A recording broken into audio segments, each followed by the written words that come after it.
Your valuable analysis on the matters concerning West Africa. Political scientist and conflict resolution analyst, he is there, Dr. David Matsanga. Catch him next week, Wednesday, here on Rise and Shine. For now, it's 6:31 Central African time. We catch up with our news headlines. Good morning, Onele. SABC News. Headlines. The African Perspective. I think Asanda. Ghana has signed a defense agreement with the European Union as Islamist militants continue to wreak havoc in neighboring countries. Ghana is the first African country to make such a deal with the EU. Nearly half of eligible South African voters are not registered ahead of this year's local government elections.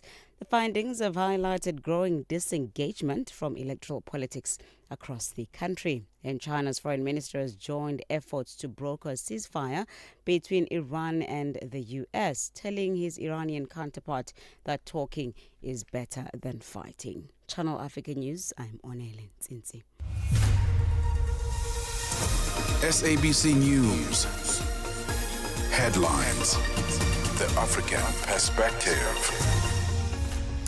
Time now to focus our attention on the world of sport. Now, if you follow European football and English football in particular, we're coming to the end of an era for Liverpool. There was a time, many of you might remember, Sadio Mane, Firmino and Mo Salah as the deadly trio for Liverpool. Well, Mo Salah seems to be leaving Liverpool at the end of the season, and that, for me, is the end of an era at Liverpool. Perhaps beginning of a new time, I don't know. Well, let's find out what's happening in the world of sport as we say good morning, Mangwanani, to Musibudi Makura. Sports on Channel Africa. The African Perspective.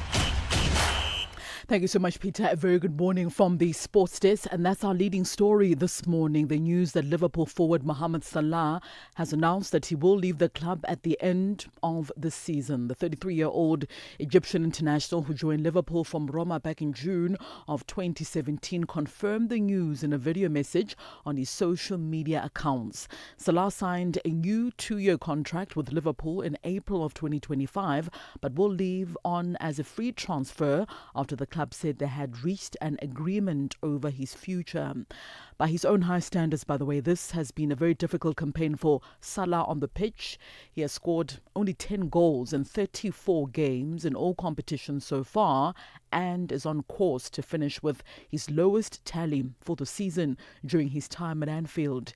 In December of last year, Salah gave an interview to reporters after Liverpool's 3-3 draw at Leeds United, where he said he was thrown under the bus by the club as well as his relationship with head coach Arne Slot had broken down. Now, there was also speculation Salah would leave in the January transfer window, but he returned to the side following his involvement in the Africa Cup of Nations tournament with Egypt. So at the moment, it's still not clear as to which club he will join next season as he leaves Anfield with a lot of memories as well as trophies.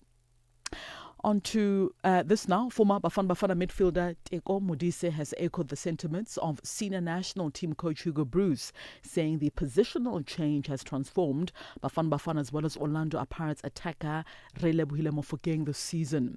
So this past weekend, Mofokeng scored his first hat-trick as the Pirates humiliated his Galaxy 6-0 in the Betway Premiership on the return to the top of the log. He has now directly contributed to 10 goals in the last 9 matches, 7 goals as well as 3 assists. Modise says the 21-year-old is best suited as a number 10. But you look at Rile's growth now, especially this season. I think one of the biggest factors that really contributes to the numbers that he has is a change of position. And I think at times when we used to say Rile is not a winger, people thought that we were hating. He's not a winger, he's a 10. Rile is not a type of player to be isolated 1v1 to dribble past somebody, but he's so clever. His IQ game is so clever. He needs to be on the ball all the time, and that's the number 10 position. And look at how much he has contributed to the club. On to some cricket news now. South Africa head coach Shukri Conrad has admitted there are valid questions around the status as well as the value of the ongoing T20 series against New Zealand, given both sides are missing several first-choice players, but insists the exposure has been crucial for emerging talent. Now, speaking ahead of the series deciding fifth T20 international, Conrad acknowledged that the timing of the series coming soon after the T20 World Cup in Jeddah before franchise leagues like the IPL as well as the PSL has contributed to both squads being under strength. Yeah, it was always a tough one coming after a World Cup, and it's never about the exit in the World Cup, but a lot of people would be questioning the value of the series and why would you have it. I think we all did at some stage. But when you look at some of the younger guys that, again, that have become household names in SA20, and as soon as you expose them into international cricket, that there's still a gap and there's still a pressure and a scrutiny that they would never have experienced before. So I think from that front, on that front, it's been an invaluable exercise to see guys like Connor Estes and McQuena step up, Sir Brian on debut, like I said, and deliver the goods. Meanwhile, the Proteas women's side are currently in action against New Zealand in the fifth and final T20 international out in Auckland. It was New Zealand who got to 194 for 6 in their 20 overs in the middle. And for South Africa, they are in trouble at the moment on 89 for the loss of 8 wickets. South Africa now needing 106 runs to win in 21 balls. The current run rate is about 5 runs per over. They need about 30 runs per over in order to win this match. By the way, New Zealand lead the series 3-1. They win today, they will win the series 4-1. And finally, in some tennis news, Jannik Sinner extended his remarkable run with a 7-5, 7-6 win over Alex Michelsen at the Miami Open. The Italian world number 2 claimed his 25th as well as 26 consecutive set wins at ATP Masters 1000 events during his win over Corentin Moutet on Monday, setting a new record in the process. Now, Sinner made it 28 sets in a row by beating Michelsen, but did not have it all his own way. So having taken the first set, he fell 5-2 down in the second set before coming back to win on tiebreak. Now, the 4-time Grand Slam winner has triumphed at the past 2 Masters 1000 tournaments at Indian Wales earlier this month, as well as in Paris in November of last year without losing a set. In the women's draw, meanwhile, Coco Gauff takes on Belinda Bencic in the quarterfinal later today, while Karolina Muchova was the first to power into the semi-finals with a 7-5, 7-6 win over Canada's Victoria Mbogo. Now, third seed Elena Rybakina ended Tyler Gibson's run late on Monday with a comprehensive 6-2, 6-2 win to move into the last 8. That concludes your first sporting update this morning on Channel Africa. For any sports stories you'd like to share with us, remember to send us an email to newsroom@channelafrica.co.za or call us on +27 11714 4459. I'm back with more sports news in the next hour. For Channel Africa Sport, I am Musibudi Makura. Sports on Channel Africa. The African Perspective. Coming up on Rise and Shine, a second wave of heavy rains has swept across Mozambique, causing floods that have killed at least 18 people and displaced thousands. That number of those killed seeming to be rising there in Mozambique. We'll catch up on that story and what's going on there. Matters of climate change, as we say, are in the spotlight on our African continent. That's coming up. Africa in Business on Channel Africa. The governor of the Central Bank of Nigeria, Olayemi Cardoso, says the surge to stronger external fundamentals and a series of policy reforms have helped restore confidence in the currency market. He noted that the improvement reflects increased foreign exchange inflows, more effective reserves management, and a renewed capacity to meet external obligations. The larger foreign reserves is super good for considering the number of volume of foreign transactions that is being done by Nigeria. So it's a good indication. A second one is that it also gives the country an opportunity to be able to access the foreign reserves when they need it for maybe urgent, maybe infrastructural or any kind of developmental project. Dennis O'Shea, a certified financial modeling and valuation analyst. Bringing the African markets into your home. Channel Africa. The African African perspective. Your morning companion with the stories that matter. This is Rise and Shine on Channel Africa. And now let's catch you up with what's happening in the world of business. We get our first update for this Wednesday morning as we say good morning to Buntle Headbush. Business news on Channel Africa. The African perspective. Thanks, Asanda. Good morning and a very good morning to our listeners. In our top business story this hour, the Congress of South African Trade Unions, COSATU, is calling on government to take urgent action to mitigate the impact of the anticipated increase in fuel prices. This as the consumers brace for steep fuel price hikes set to take effect at the start of April as the US-Israeli war with Iran continues to intensify. The union says the hikes will affect production, leading to higher food prices, placing an additional burden on households. COSATU Deputy Parliamentary Coordinator Tony Ehrenreich says the government needs to develop a response plan to this matter, as it did with the COVID-19 pandemic. We have an experience as a country in having taken before during the COVID crisis, and what's lacking now seems to be the political will to respond with a kind of urgency. So we're calling on government to respond to it, convene an urgent meeting at NEDLAC, and pass then to find similar methods to what we introduced with COVID to ensure that the price spikes that we're going to see, that those are reduced and ameliorated so that the hardships are not passed on to South Africans. South African nuclear energy firm Nexa will soon launch the next phase of a tender for a new multi-purpose research reactor aimed at maintaining its position as a top global exporter of medical isotopes. This is according to the company's CEO. During the interview with Reuters, CEO Loyiso Tyabashe said that after issuing the request for proposals, Nexa aims to have a new 20 to 30 megawatt plant operational by 2032-33. He said originally the request for proposals was due to take place by the 31st of March, but if that does not happen, he will be targeting first quarter of the financial year, which is April to June. The isotopes used to diagnose and treat disorders such as cancer and heart disease are created in small nuclear reactors dedicated to science and training rather than energy generation. South Africa's Johannesburg Executive Mayor Dada Morero says the shift to electric vehicles is expected to bring significant cost savings for both the city and residents. Speaking at the launch of the electric vehicle charging stations, he highlighted that charging an electric vehicle could cost far less than filling up with petrol or diesel.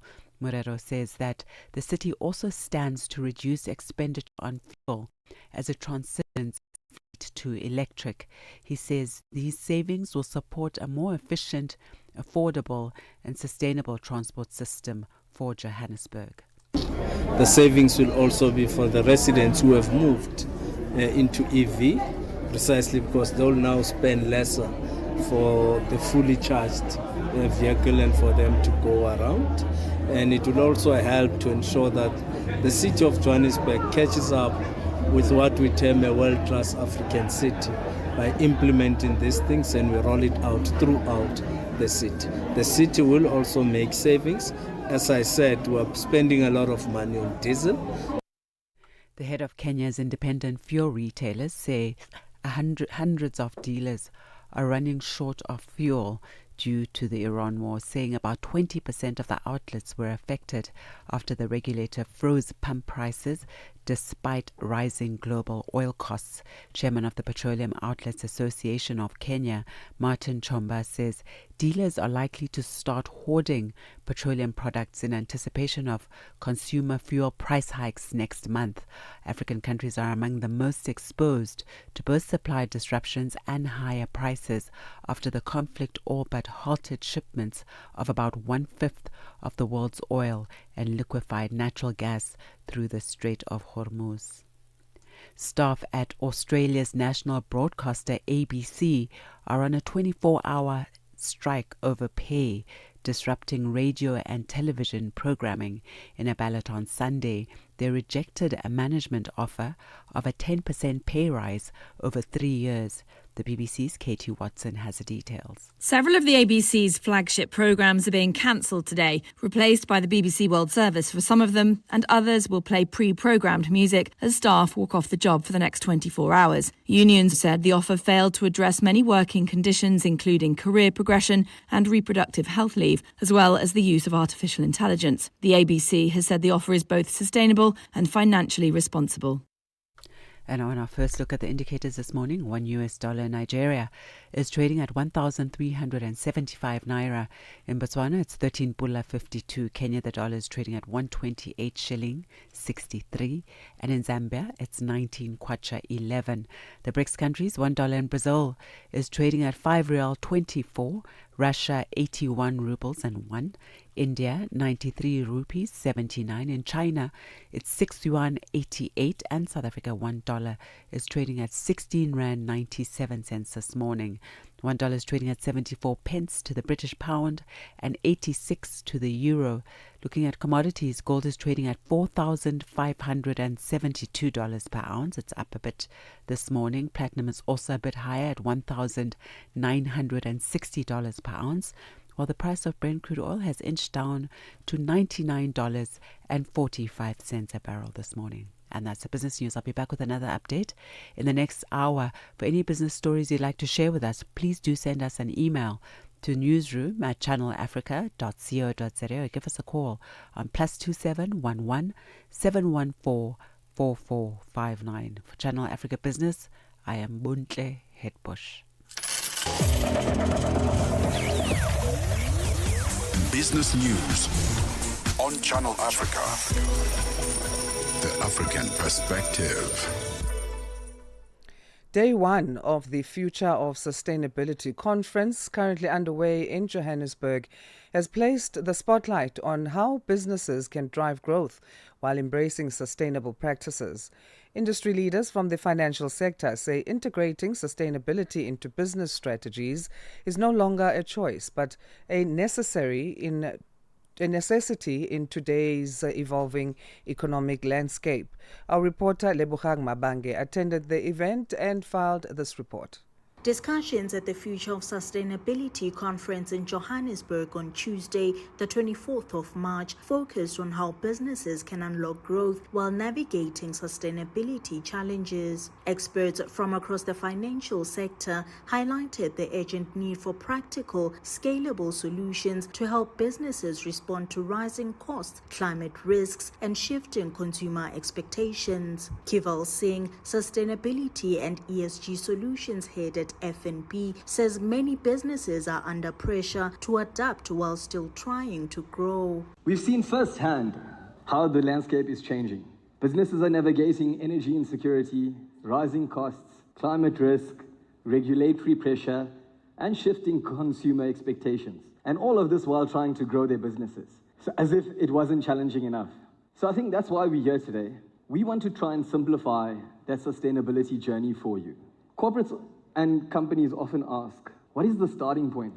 So the truth is, there's a lot of starting points. We need to partner with you and help you figure those out. Whether it's energy, water, transport, buildings, or emissions. A key issue raised during the session was the challenge many businesses, particularly small and medium enterprises, face when it comes to sustainability reporting and accessing relevant data. Kenny Kirkby from RMB's investment banking division says this limits their ability to unlock funding and support. And a lot of these clients are grappling with this question of how do they support those businesses. And I think one of the biggest challenges that we see those businesses grappling with is actually reporting and data. And that feeds into actually the ability or limits the ability for us to actually provide tailored solutions, identify opportunities that need to be funded, and also incentivize the right type of behavior. So I think those SME businesses within the supply chains, within the private markets, a lot of them are struggling to navigate which standards to apply, what data to collect, that matters most for them. Despite these challenges, speakers noted that the sustainable finance sector continues to grow globally, with South Africa emerging as a key player on the continent. Linda Cele, product head for key accounts and partnerships at WesBank, says the country is making steady progress. There's a lot of work happening if we look at the international markets and you look at the sustainable finance market itself. That has grown exceptionally well abroad. I think from 2015, it was in the hundreds of billions and now it's in the trillions. Africa's share of that is quite small, but South Africa stands out as a market that is really making progress towards sustainable finance. And some of the ways we have supported that growth is we've taken a step to deliberately be a partner that enables customers to transition to sustainable solutions. As conversations continue at the conference, the focus remains on equipping businesses with the tools, partnerships, and knowledge needed to transition toward a more sustainable and resilient future. Reporting for Channel Africa, I am Lebogang Mabange in Johannesburg, South Africa. Coming up, I'm going to be chatting to Guy Taylor, who's going to be giving us some insights into the challenges that Mozambique is facing at the moment now. Mozambique is again battling severe flooding after a second wave of heavy rains in the country swept across the country. And we believe, sadly, 18 people have lost their lives and displacing thousands more. And we'll be talking to UNICEF's Guy Taylor shortly. Are you fluent in French, Chinyanja, Portuguese, and Kiswahili? Are you passionate about radio? And are you looking to work in South Africa? Do you have papers that qualify you to work in South Africa? In that case, we might have an opportunity for you to work for Channel Africa. Send us your CV and demo at newsroom@channelafrica.co.za. Remember, if you don't hear from us within 14 days, it means you have not made it or you have not been selected. Channel Africa, the African perspective. New day, new stories. Start your morning right with Rise and Shine on Channel Africa. A second wave of heavy rains has swept across Mozambique, causing floods that have killed at least 18 people and displaced thousands. Around 10,000 people are now sheltering in accommodation centres, including many children, while schools, roads and farmland have been damaged. To discuss the humanitarian response and the impact on children, we're now joined by Guy Taylor, who's the Chief of Advocacy, Communication and Partnerships at UNICEF Mozambique. Guy, thanks very much indeed for joining us. Always good to talk to you. Good morning, thanks, and good to speak to you again, Peter. Guy, I wonder if you can give us a clear picture of what's unfolding on the ground right now after this second wave of flooding has hit Mozambique. Yeah, well, as you mentioned, this is the second wave of serious flooding that Mozambique has experienced this year. We spoke just a few weeks ago when hundreds of thousands of people had been impacted by extremely heavy, perhaps historic levels of rainfall, which we'd seen across the southern part of Mozambique. Those waters subsided to some extent, and UNICEF and partners were really working on the recovery and reconstruction phase of the response. What we've seen over the past couple of weeks is another wave of extremely heavy rainfall, which has again impacted an estimated 150,000 people, according to initial estimates. And again, that is causing devastation across large parts of the country. This brings now to over 1 million the number of people who've been affected by this rainfall and flooding in Mozambique this year. I've never seen anything like it during my time here, and people tell me that this is perhaps the worst flooding situation that Mozambique has seen in recent decades. As you mentioned, the impact particularly severe on children. We know around 350,000 children have had their access to learning affected. Many schools being used as resettlement centres. We now, according to the latest data from yesterday, we actually have around 25,000 people displaced by this latest wave of flooding. Many people, of course, have lost everything, forced to flee their homes with just the clothes on their back. And then, of course, the great extent of water creates a very serious risk of waterborne diseases. Mozambique's been battling a cholera outbreak in recent months, and the number of cases of cholera is now up to 8,000. So these are all very, very big concerns for children, and very serious concerns for us at UNICEF. We're working with our partners in support of government to respond as effectively as we can. In fact, I think you've probably answered most of my next question, because I'm always concerned about children. So apart from loss of education, which is a huge one, what are the biggest risks that these children are facing in terms of health and safety? Yeah. Well, of course, flooding and extreme weather create immediate risks around physical safety.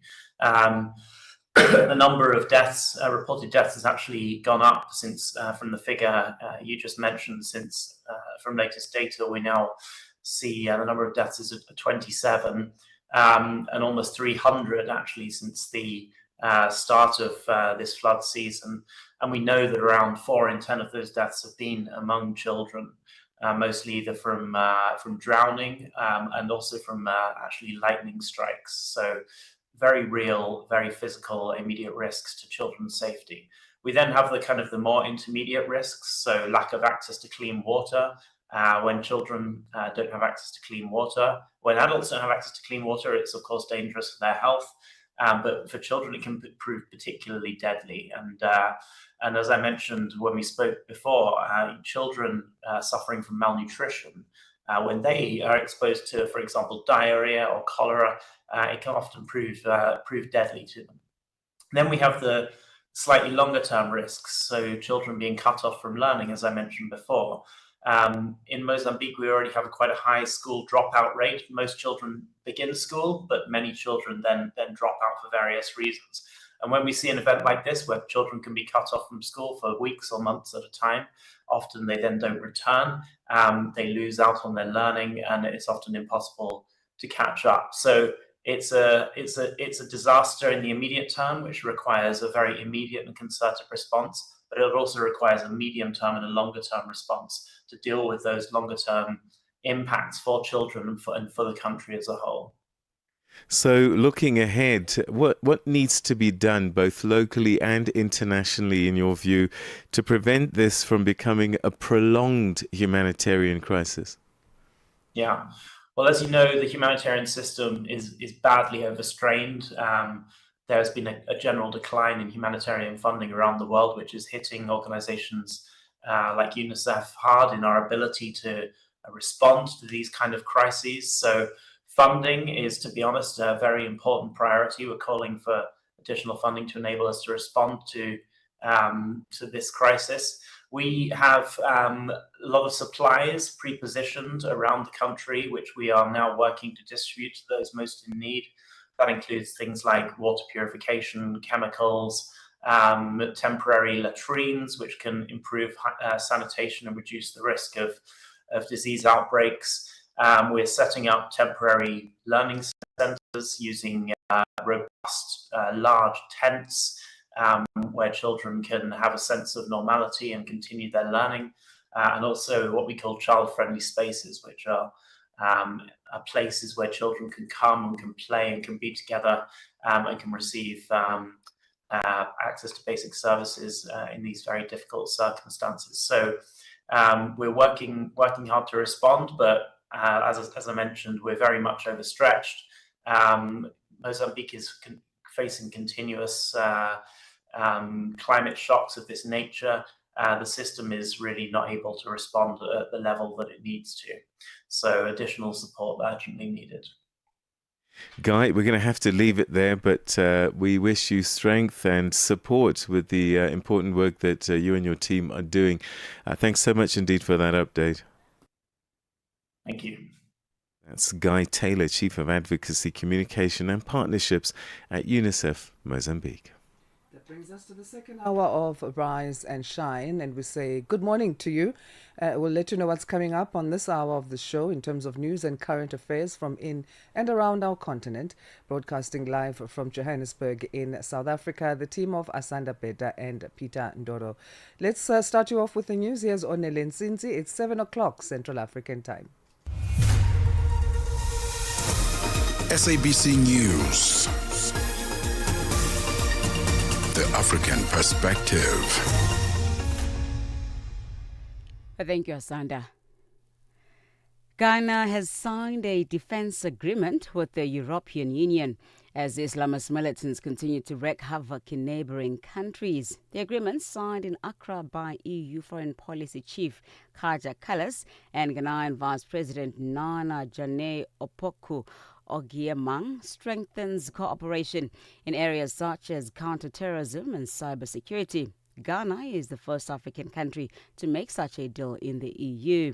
Though Ghana has so far remained largely untouched by militant violence, the surrounding West African region has become a hotbed of activity by affiliates of Al-Qaeda and the Islamic State group.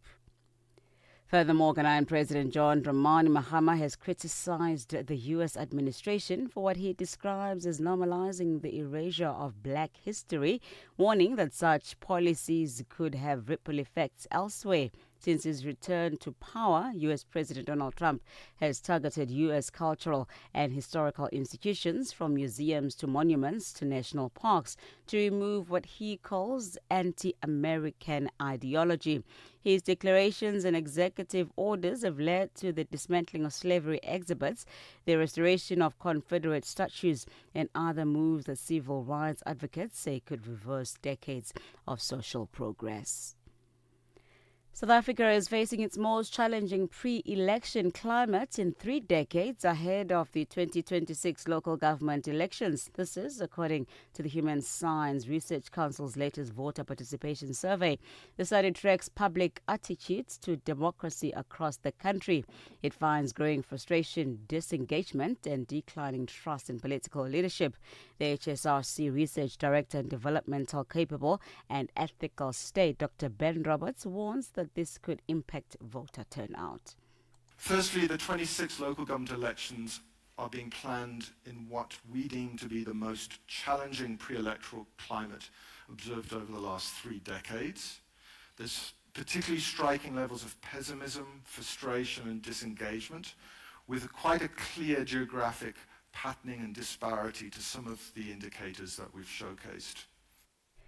Congolese conservationists are celebrating the birth of a second set of mountain gorilla twins at Virunga National Park. They describe it as an extraordinary event for one of the world's most endangered species. The twins are the second pair born there in just 3 months. The BBC's Richard Kagoy. It's a remarkable boost for conservation efforts in eastern Congo, where instability often threatens wildlife. The twins are a welcome addition to the mountain gorilla population, which has now surpassed 1,000, thanks in part to specialized veterinary care. The newborns are a male and female, about 2 weeks old, born to mother in the park's Baraka family. Park officials say twin births are extremely rare, occurring in less than 1% of cases. They're now under close monitoring to support their health and improve the chances of survival.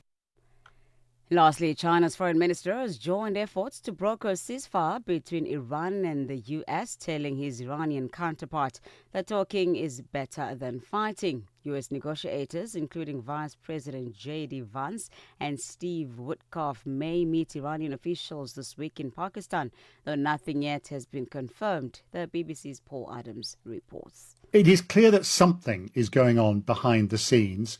We are hearing that messages are being passed by various mediators, including probably Pakistan, Turkey and Egypt. An Iranian foreign ministry official was quoted by our American CBS partners as saying, "We received points from the US through mediators and they are being reviewed." So clearly there is some kind of background conversation going on. It hasn't yet translated into direct talks between the Americans and the Iranians. It is being mooted that the Foreign Minister Abbas Araghchi might meet the US envoy Steve Witkoff possibly later this week in Pakistan.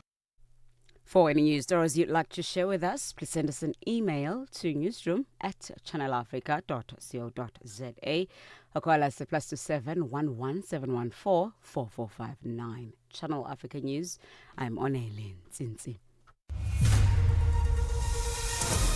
SABC News.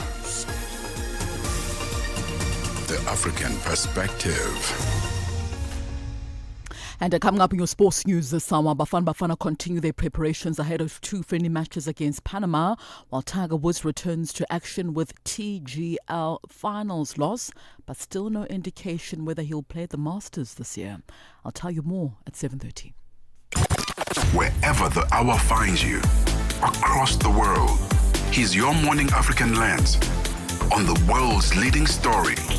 This is Rise and Shine on Channel Africa, the African perspective.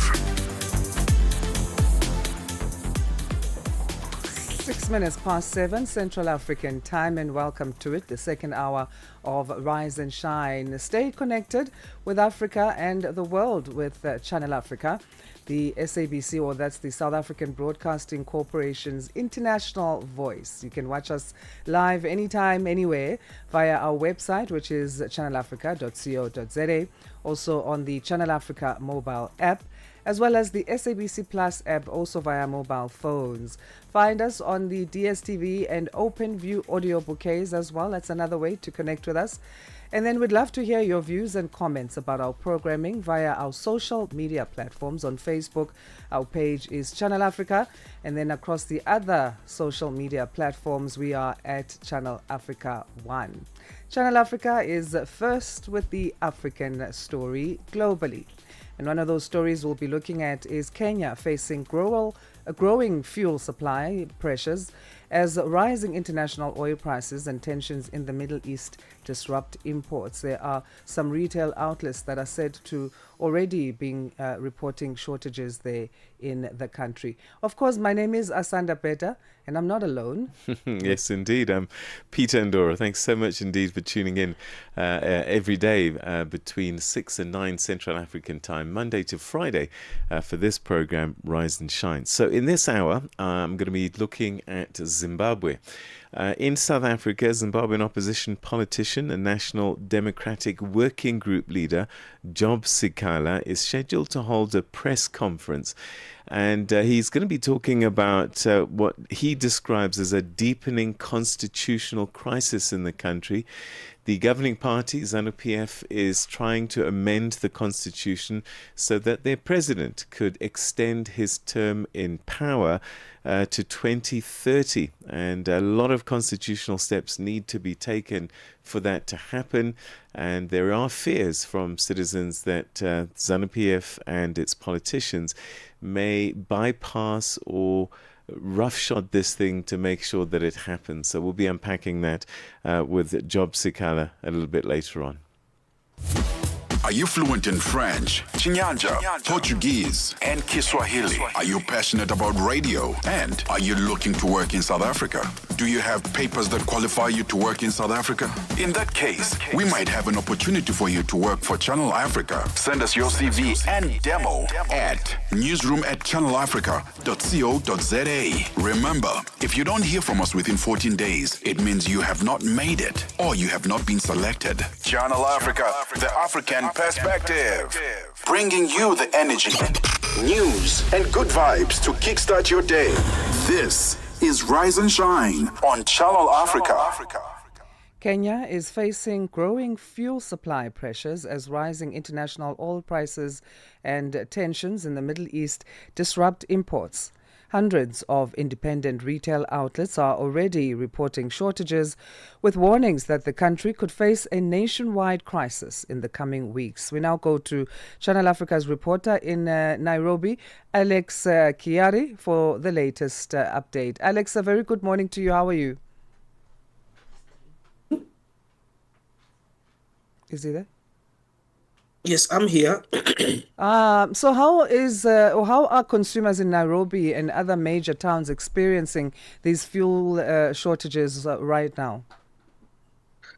Actually, this is not as pronounced as it's now being reported, but it began on Monday when some petrol stations reported not having stock of fuel, but it is likely to be more to attract more reactions probably this evening, especially when the public service vehicles get affected.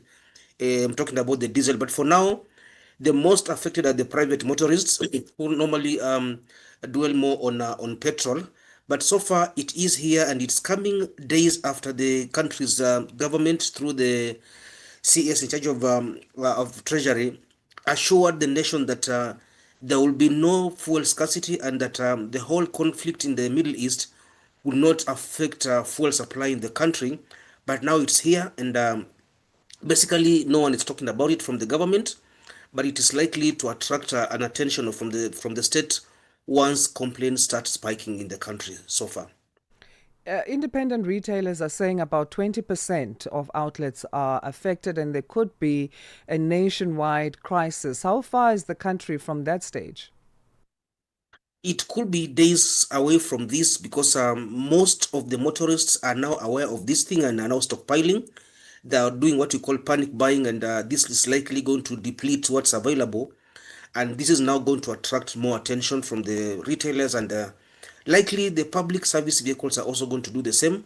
And this might definitely cause a crisis, since the government hasn't given us any alternative to what or where they're going to source for fuel if the available stock runs out. And so far, it is likely to run out in a few days from now, or weeks. What are the kind of effects that panic buying is having on the general public, the hoarding also at petrol stations? I think it's not about hoarding, but it's about the retailers benefiting from motorists buying more fuel now to stockpile in the face of a shortage that is coming in a few days. But remember that the fuel prices have not changed since 14th of March, after the government assured that we will not be having this. And so far, what we know is that we do not have an alternative or plan B. And so far, most of the petrol stations are opening for longer hours to allow for more people to buy more fuel, so that they can make a killing out of it as they wait for other ways of maybe having sourcing for more fuel, which is now going to be using alternative ways, and this will call for a spike in prices. And this is definitely going to be a situation in the country, especially from the retailers and also from the buyers and the common person on the ground. What impact is this having on businesses and transport operators? So far, the impact is not so pronounced, but it is likely to be seen as days go by. But what we know is that, remember that the conflict in the Middle East is affecting the Strait of Hormuz. But we also have another situation that could unfold in case Israel decides to go ahead and target the Houthis in Yemen, from where who normally are known to be more into using the Gulf of Aden to disrupt transport into the East African region. And this is definitely going to be another long drawn situation that might affect Kenyans more and the people of Eastern Africa, except maybe for Sudan and South Sudan. But for now, we do not have any reason to believe that the government has an alternative plan, because it is all dependent on the events that are happening in the Middle East. And this is clearly also going to depend on how the Kenyan government plays its diplomatic card. And so far, for now, we know that the president has already declared his support for one side, that's Israel and the United States, and it has supported the condemnations against the attacks on some of the three countries that usually supply oil to Kenya, which is the UAE, Saudi Arabia, and Bahrain. So these are the countries that are now completely unable to export oil to us in East Africa, and this is definitely going to affect us more economically. But the impact is yet to come, but it is coming indeed. Apart from the political sentiments and the diplomatic sentiments of the president, that he said what he said, and as you mentioned earlier, that contingency plans have not been made clear for the people of Kenya, how important will it be that the government and authorities within Kenya do come forward and say something to allay the fears that are now emanating, the fuel shortages that are inevitable, and as you say, people panic buying. So how will it be, how important will it be that the government does say something in terms of what it has in place as contingency or other alternatives should it become a nationwide issue, the fuel shortage? it is very important for the government to give us an assurance on what to do, and specifically the businesses that normally depend on fuel, especially diesel, to run, and this is affecting so many sectors. So far, remember that under the regime of former President Uhuru Kenyatta, the Kenyan government entered into an agreement of what they call the G2G, or the government to government agreement on the supply of oil, which is Kenyan government agreeing with the three governments that I just mentioned, that's UAE, Bahrain, and Saudi Arabia, to supply oil directly into the country, purified and refined oil into the country. And then this was also the reason why the prices of oil spiked. And it is on this premise that the price of fuel in Kenya is the highest in the region. But so far, we do not have any communication on where else the government can get oil in case these supply routes are constrained. And therefore, it is very, very important for the government to tell us the other plans they have, or it has, as far as supply of this fuel is concerned, since already Kenyans are paying a very high price for a liter of petrol and diesel. But so far, if this in itself is not forthcoming, then the government will have to tell us where they're going to buy this oil from, how it is going to reach this country, and where, and the impact that is going to have as far as the price is concerned. Because if at all other channels are used to import oil into the country, then it means that it is going to cost more on the Kenyan. And so far, the same Kenyan is the one who's paying even the highest price in the region, and so many people not like it. But for now, we're just waiting to see what the government says as this crisis escalates. And as days go by, of course, the petrol stations and the suppliers are also going to run out of the product. But this is all about waiting and seeing what the state says, and especially from the president, who is has been more on the campaign trail in the recent past, and who has not been talking about matters to do with fuel, but has been more about his campaigns for the 2027 elections. As we wait to hear from the Kenyan government, what about private suppliers? How can they ease the situation? Are they also saying something in terms of what their strategies are, and how effective can these strategies really be? The private suppliers can only rely on alternative routes, and also where this oil is coming from. And the best option could be either from the South Sudan region, whose oil is, of course, in the hands of another entity, that's the Chinese government. And also maybe probably from Russia, which means that they will have to use longer and more expensive routes. And by the time the oil comes to or arrives in the country, it might be untenable to many. And maybe the government might come in and maybe subsidize the costs. But for now, it's all about waiting and seeing, and knowing that clearly Kenyans, being Kenyans, will always have an alternative that is going to be more expensive and is going to benefit a few. How have flights in and around, or in and out of Kenya been affected so far? Not really. Usually, we normally, countries that are affected in this regard are the ones in the Gulf.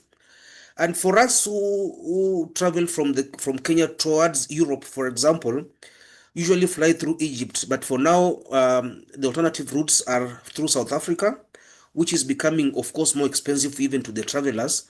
But so far, no disruption has been reported in the country as far as flights are concerned. Lex, thank you so much again for your time. We'll leave it there for now. Thank you very much. Thank you. That's Channel Africa's reporter in Nairobi, Alex Kiari, bringing us the latest on Kenya's fuel supply challenges. Well, it's fuel supply challenges everywhere because of the Middle East conflict, but that's the latest there. We'll keep monitoring and updating on these situations. Ahoy, matey! Captain here to help, right, boys? Set sail with us on a digital voyage like no other. Channel Africa has a treasure trove of awesomeness. That is our website and social media pages. Tell me, why are you here? We want you to be part of our adventure. The winds are changing, Captain. And this time... Imagine a world where curiosity knows no bounds, where entertainment meets enlightenment, and where every click leads to the African perspective. Visit us on our website, www.channelafrica.co.za, or follow us on Instagram or on X at Channel Africa One. Go on, like us on Facebook at Channel Africa One. So, spread the word. Tell a friend that Channel Africa's online variety is what they need on the web. Channel Africa, the African perspective. Mornings made better with Peter and Asanda on Rise and Shine, weekdays 6 till 9 Central African Time on Channel Africa.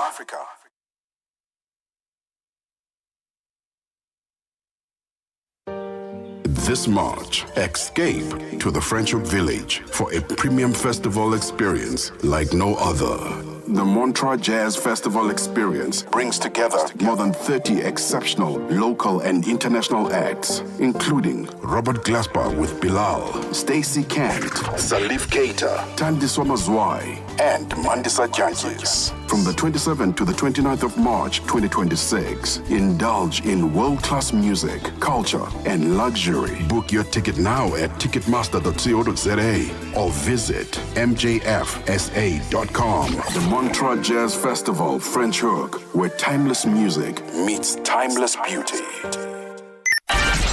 New day, new stories. Start your morning right with Rise and Shine on Channel Africa. Zimbabwean opposition politician and National Democratic Working Group leader Job Sikala is scheduled to hold a press conference in Johannesburg this afternoon, addressing what he describes as a deepening constitutional crisis in the country. Now, the briefing comes in response to the ruling ZANU-PF's push to amend the constitution and move that would allow President Emmerson Mnangagwa to extend his stay in power until 2030, and this is beyond his current term limits. The proposed changes, endorsed by ZANU-PF's parliamentary majority members last year, has sparked significant opposition from political activists, civil society groups across the country.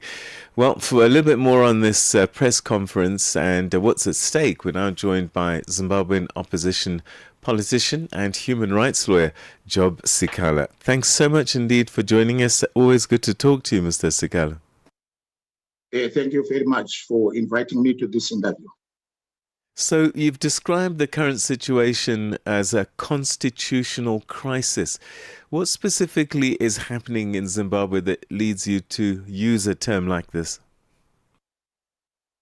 It's because the ZANU-PF regime is intending to overthrow the People's National Constitution via forced amendments to it that will cause the prolongation of their stay in power for longer than what has been mandated by the people of Zimbabwe during the 2023 elections. They want to prolong their term of office to 2030, and this amounts to a huge national crisis. It's a constitutional crisis that is in motion to overthrow the people's constitution. So in specific terms, it is a crisis also on the basis that it is being forced upon the people of Zimbabwe. Any voice that tries to resist it is being squashed. They are using the throttling strategy, where the people of Zimbabwe are not allowed to speak against it. Rather, in short term, it is a coup in motion in Zimbabwe, where the regime is turning violent against the masses of our people, where unarmed civilians are under attack from the state security agencies, where anybody opposed to them is being persecuted, being beaten up, being tortured, being arbitrarily arrested, and being stopped from carrying out any activities opposed to this constitutional coup, which is currently taking place in our country. You're a lawyer, so you understand the law. Surely the Constitution provides provisions that would prevent people doing coups like this. Is it that the courts won't uphold the Constitution? What might be standing in the way?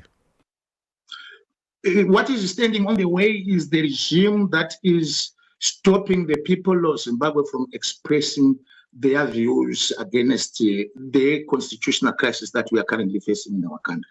If their objective is for them to advance the interests of the citizens of our country, what they should have done is for them to allow the citizens of our country to engage in this very important national development that is happening in our country, for them to discuss, for them to freely express themselves, their views vis-a-vis the 2030 agenda, which the regime is trying to force down the throats of the citizens of our country. So you're holding a press conference a little bit later on today. Tell us about that, and what is your message? Is this to the international community, given that it's taking place here in Johannesburg and not in Zimbabwe? Yes, this is a message to the international community. I will be addressing both the people of Zimbabwe and also the international community, for them to understand the crisis on which we, the people of Zimbabwe, are under. We are under siege. We are under attack from a dictatorship. The people of Zimbabwe are now living under the threat of a regime that does not accept the citizens to freely express their views on the constitutional coup that is currently happening in our country. Such a situation cannot be allowed to continue. You know, I'm a major political player in our country. I'm the leader of the National Democratic Working Group. The National Democratic Working Group is not a Mickey Mouse organization. It is rooted in all the four corners of Zimbabwe. It is one of the big organizations in our country that is resisting this coup which is happening in our country. You talk about the throttling of the people of Zimbabwe. Your history is very well documented, the harassment you faced over time and the jailings. And then more recently, we're seeing former Finance Minister Tendai Biti being arrested at the border of Mozambique. Are these typically the type of things that we are seeing in terms of this throttling effect you're talking about? This is exactly the choking strategy which the regime is applying in our country. No any other citizen is allowed to speak out against the 2030 agenda. They are trying to force it down the throats of the citizens of our country.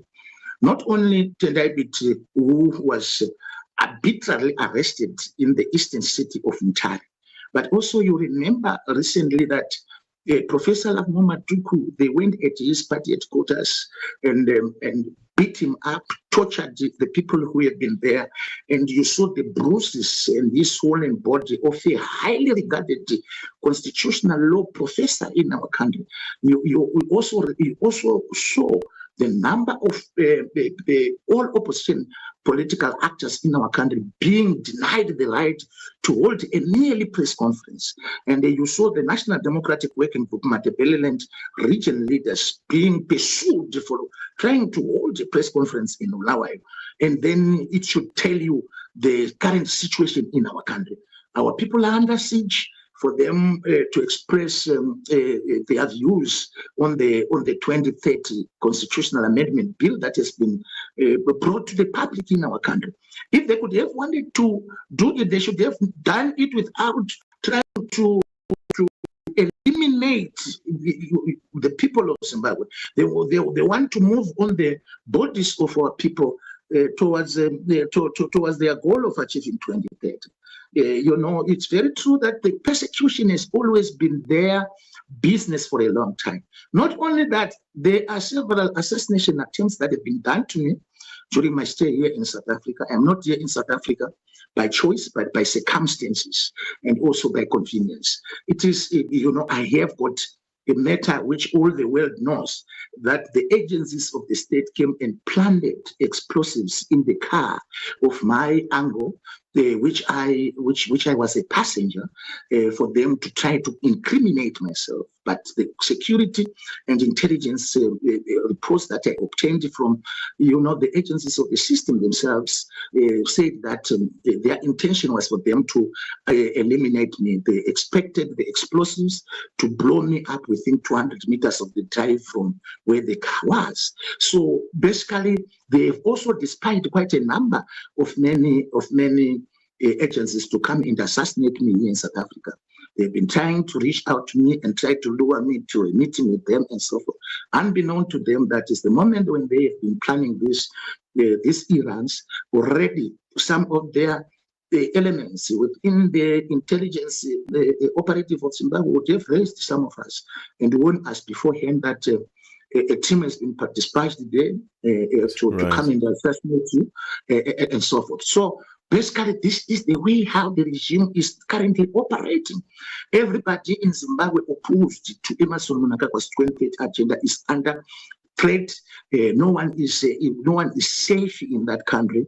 So we have got a really constitutional crisis on our hands in our country. Mr. Sikala, we're going to have to leave it there. Thank you very, very much indeed for joining us.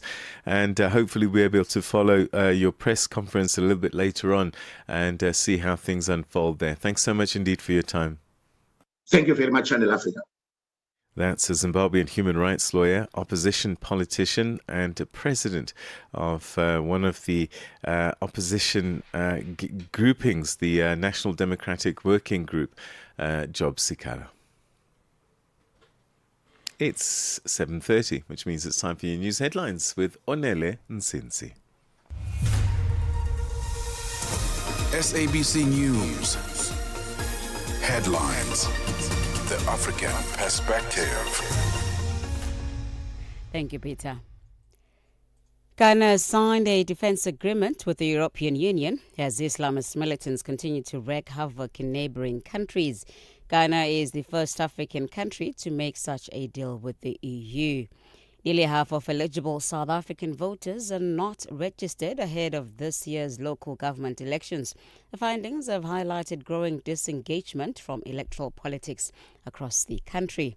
And US President Donald Trump has insisted that his administration is talking to the right people in Iran, and they badly wanted a deal to end the 4-week conflict. Channel Africa News, I'm Onele Nsinsi. SABC News. Headlines. The African Perspective. Let's be first with the African story globally now when it comes to the world of sports as well. We get our update now from Musibudi Makura. Good morning. Sports on Channel Africa. The African Perspective. Thank you so much, Asanda. Very good morning indeed from the sports desk. Well, former Bafana midfielder Teko Modise has echoed the sentiments of senior men's national football team coach Hugo Bruce, saying the positional change has transformed Bafana as well as Orlando Pirates attacker Relebohile Mofokeng this season. So this past weekend, Mofokeng scored his first hat-trick as Pirates humiliated his Galaxy 6-0 in the Betway Premiership to return to the top of the table. He has now directly contributed to 10 goals in the last 9 matches, 7 goals and 3 assists. Modise says the 21-year-old is best suited to be at number 10. But you look at Rile's growth now, especially this season. I think one of the biggest factors that really contributes to the numbers that he has is a change of position. And I think at times when we used to say Rile is not a winger, people thought that we were hating. He's not a winger, he's a 10. Rile is not a type of player to be isolated 1v1 to dribble past somebody, but he's so clever. His IQ game is so clever. He needs to be on the ball all the time, and that's the number 10 position. And look at how much he has contributed to the club. Meanwhile, at Monday's Bafana rival presser in the capital city, Pretoria, ahead of their international friendly matches in Durban and Cape Town, Bruce reiterated that he's been saying about Mofokeng in the past few months, starting at the 2025 Africa Cup of Nations tournament in Morocco. So now this season, little by little, you saw him coming, and now you see again really what everybody wants to see, a very good player, also on a different position. He plays more central, and I think this is the future for Rile. Rile is not a winger. He can play on the wings against an opponent who is not so strong, but against stronger opponents, he will never play a good game because he's not a winger. He don't have that explosivity. He don't have that on the line dribbling.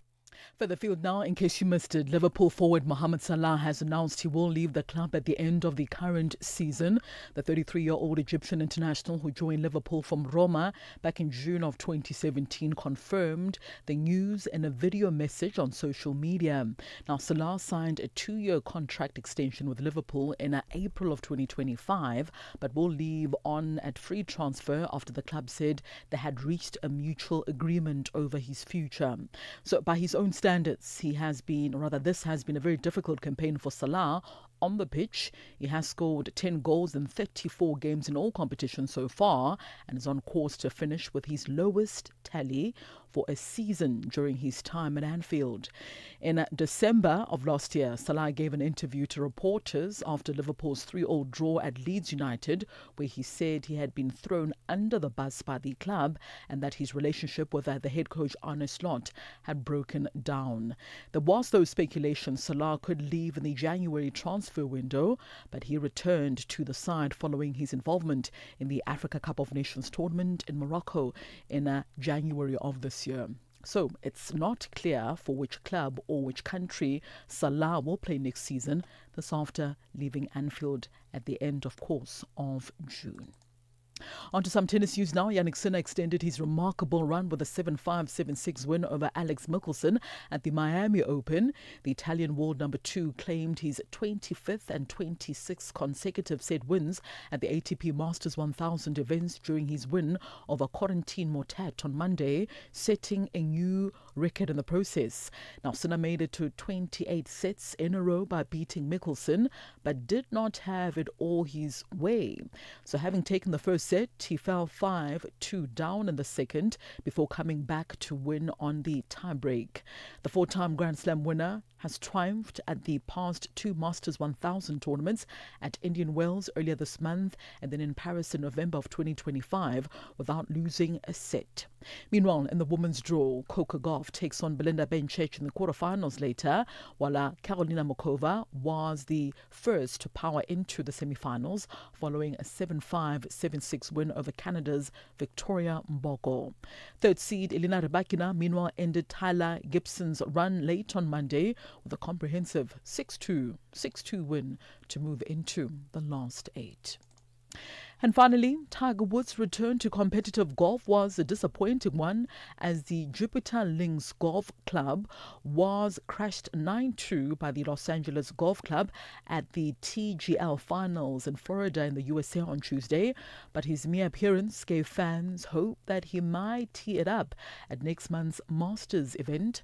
Now, the 50-year-old Woods, who has undergone multiple surgeries in recent years and has not competed on the PGA Tour since missing the British Open Cut in 2024, said he was pleased to be back in action at the Indoor Golf League, which combines elements of simulated golf with real chipping and putting. Now, playing without Woods, Jupiter Links lost their opening match of the best of 3 finals. That was on Monday, and after taking an early 2-0 lead in Tuesday's do-or-die match, conceded the championship after Los Angeles reeled off 3 consecutive eagles. On that note, to conclude your sports news this hour, for any sports stories you'd like to share with us, do send us an email first to newsroom@channelafrica.co.za. Alternatively, call us on +27 11714 4459. A final sporting update comes up in the third and final hour of Africa Rise and Shine. I do return as well at the top of the hour with your headlining stories. For Channel Africa Sport, I am Mosibudi Makura. Sports on Channel Africa. The African perspective. Coming up shortly, a story that takes us to West Africa, Nigeria. And it seems that there's a lot of pressure that people are facing there. Nigeria's commercial hub, Lagos, fuel prices continue to surge. Now, this is a country that is one of the major oil producers in the world, and they have their own refineries as well, especially that super big one by Mr. Dangote. How is it that Nigerians are facing huge oil prices? We'll be unpacking that shortly. Franchuk, get ready. The vibe is happening this March. The Ndoro Jazz Festival Franschhoek is bringing more than 30 local and international acts for one unforgettable weekend, including DJ Zinke, DJ Kent, DJ Kent Zero, Layla Hathaway, Robert Glasper, and Bilal, plus many more. From 27 to 29 March 2026, experience the music, the culture, and the energy. Grab your tickets now at ticketmaster.co.za. Ndoro Jazz Festival Franschhoek. Feel the energy. Live the moment. From Cape to Cairo, Dakar to Dar es Salaam, rise and shine with Peter Ndoro and Asanda Beda on Channel Africa. Before we go to West Africa and that story about the rising fuel prices in Lagos in particular, let's first take a turn to the business news desk with Bontle Hedbush.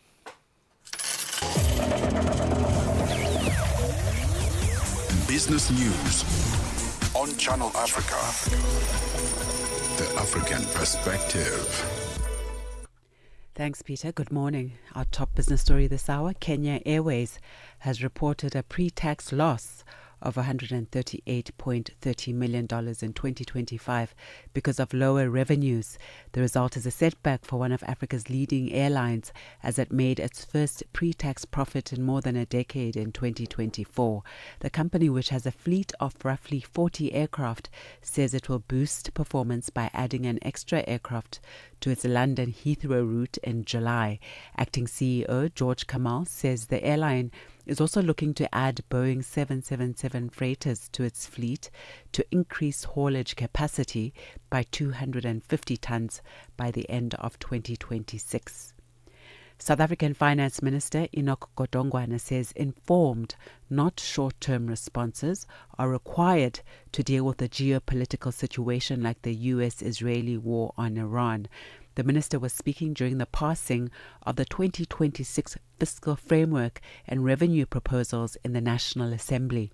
It paves the way for the implementation of a hike in the general fuel levy, which will result in price increases per litre of both the petrol and diesel from the 1st of April. The fiscal framework was adopted by 227 votes against 71 with no abstentions. Godongwana says South Africa is not unique to the impact of what is happening in the Middle East. A similar exercise has happened. We tabled the budget on the 25th, and on the 28th, the Americans and Israel attacked Iran. What is going to be required is an informed response, not short-term responses. Reflect on how others have responded to this geopolitical situation. Meanwhile, the Congress of South African Trade Unions, COSATU, is calling on government to take urgent action to mitigate the impact of the anticipated increase in fuel prices. This as the consumers brace for steep fuel price hikes set to take effect at the start of April as the US-Israeli war with Iran continues to intensify. The union says the hikes will affect production, leading to higher food prices, placing an additional burden on households. COSATU Deputy Parliamentary Coordinator Tony Ehrenreich says the government needs to develop a response plan to this matter as it did with the COVID-19 pandemic. We have an experience as a country in having taken before during the COVID crisis, and what's lacking now seems to be the political will to respond with a kind of urgency. So we're calling on government to respond to it, convene an urgent meeting at NEDLAC, and pass then to find similar methods to what we introduced with COVID to ensure that the price spikes that we're going to see, that those are reduced and ameliorated so that the hardships are not passed on to South Africa. Judgment has been reserved in the judicial review application brought against government and Total Energies by environmental activists and small-scale fishers opposed to oil and gas exploration along South Africa's west coast. The application in the High Court in Cape Town follows the dismissal of appeals by the Minister of Forestry, Fisheries and the Environment, Willie Okamp, and the granting of exploration rights by the Department of Minerals and Petroleum Resources. Counsel for the respondents, however, maintains that an application for exploration rights cannot be refused by taking into account something which has not been applied for, that being an application for production if they indeed find the necessary oil and gas deposits. Senior Counsel for Total Energies, Advocate Chris Loxton. What the minister was dealing with was an appeal. So she's saying, you've appealed against a decision. You persuade me that the appeal should succeed. I'm not persuaded. There's nothing wrong with that. If you keep to the legislation, if you keep to listed activity exploration, it really eviscerates this application. And what's left are the ICMA points, the OCP point, the allegation that you didn't consider small fishes. When you see the way in which the applicants have constructed their case is on need and desirability, climate change. They get there because they've crossed the line.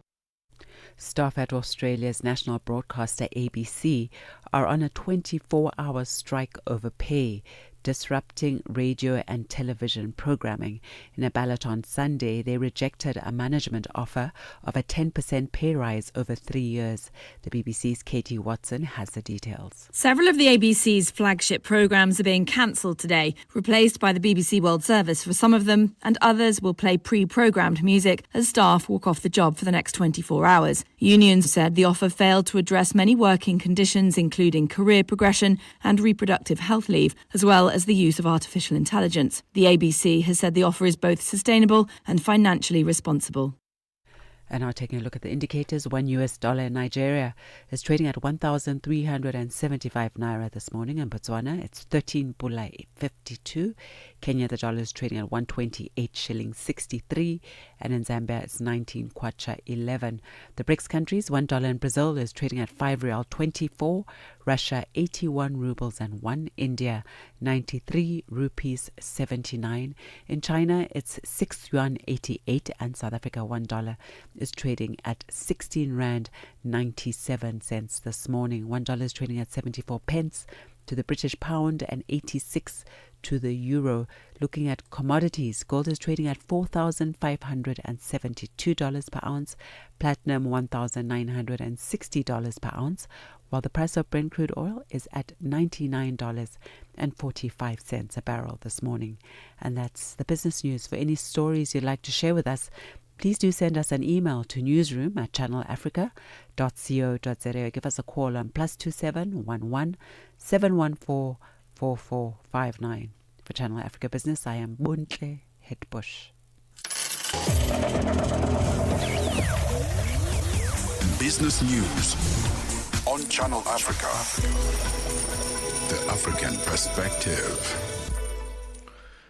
Right, let's take a look at this story that takes us to Nigeria in West Africa, where oil is in focus. Residents of Lagos, Nigeria's commercial hub, are facing mounting pressure as fuel prices continue to surge, driven by ongoing tensions in the Middle East that are disrupting global oil supply and raising the cost of living. At filling stations across the city, petrol prices climbed above 1,000 naira per litre on Monday, following another increase late last week. Many Nigerians fear that the hike will put further strain on household budgets and daily commuting costs. Channel Africa's economics reporter's Innocent Simosani has more. The recent fuel price hike comes as global oil prices soar, with shipments disrupted along key routes such as the Strait of Hormuz. Even as an oil-producing nation, Nigeria depends largely on imported refined fuel, making it vulnerable to international price fluctuations. Senior international trade consultant Collins Nekwe says Nigeria's challenge is not a resource problem, but a structural contradiction. When global disruptions occur, like tensions around the Strait of Hormuz, Nigeria is hit immediately because it is exposed to global refined fuel markets, not just crude oil markets. Let me put that in perspective. Nigeria consumes roughly 50 to 60 million liters of petrol on a daily basis. But domestic refining has historically lagged behind demand, creating a persistent supply gap. This creates three layers of vulnerability. First, import dependence means global price shocks are directly imported into the Nigerian economy. But how long are these elevated fuel prices likely to persist, and what ripple effects should we expect on inflation? The duration of elevated fuel prices depends largely on geopolitics, but current indicators suggest this is not a short-lived shock. Dr. Adeniyi Efetayo paints a picture of the situation on the ground. The challenges is just the increase in the pump price. You understand, it started from 800 and something naira to 900, 960. Now it's selling for about 1,380 naira or so. And because of that, is biting hard on Nigerians who move from point A to point B. You've had plan yourself out, and you get to the garage or motor park, and they told you that the transportation fare has been increased. Citizens on the ground say the price hike is a push towards switching to electric vehicles. We have not been finding this easy. They increased it to over 1,000 naira. This is the right time for, if we can fully switch to electric vehicle, electric cars, electric bike, it will help us a lot. The price of fuel now is too high. I would say we are low than them, we are suffering for it. If I will get electric car, I will prepare it more than the fuel. For Channel Africa News, I'm Innocent Samosa in Johannesburg, South Africa. This March, escape to the French Hook Village for a premium festival experience like no other. The Montreux Jazz Festival experience brings together more than 30 exceptional local and international acts, including Robert Glasper with Bilal, Stacey Kent, Salif Keita, Thandiswa Mazwai, and Mandisa Janjis. From the 27th to the 29th of March 2026, indulge in world-class music, culture, and luxury. Book your ticket now at ticketmaster.co.za or visit mjfsa.com. The Montreux Jazz Festival French Hook, where timeless music meets timeless beauty. Mornings made better with Peter and Asanda on Rise and Shine, weekdays 6 till 9 Central African Time on Channel Africa. Just a little shy of 10 minutes before we get to the top of the hour. So as you know, Channel Africa is first with the African story globally. And another thing we are first with globally is the Africa Matters Summit. So the day is here finally that we've been counting down to. It is the 25th of March, that Wednesday that we've been looking forward to launching this summit and gathering, hosted in collaboration with the Wits Business School. And it's going to be happening at the Wits Business School here in Johannesburg in South Africa. A number of experts and analysts, journalists, and of course the ordinary South African citizens or African citizens who are going to be part of the audience are going to be converging over there. And there's quite a number of topics that will be covered on this gathering. But one of them, a panel discussion, is going to be hosted by our colleague Peter Ndoro. So just to get a glimpse then of what is going to be happening there, let me hand over to you.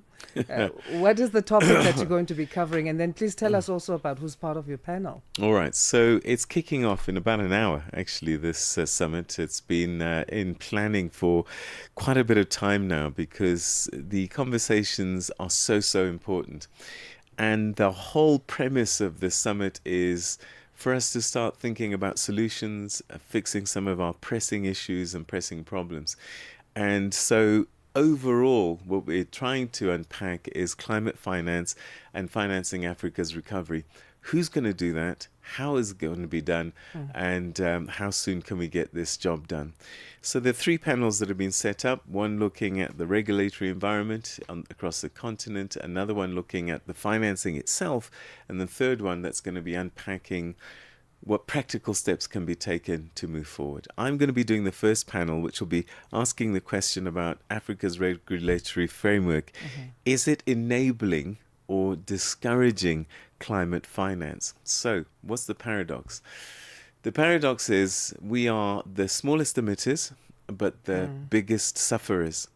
Climate finance is supposed to be helping us. Now, climate finance capital is plentiful in the world. There's no lack of money in the world.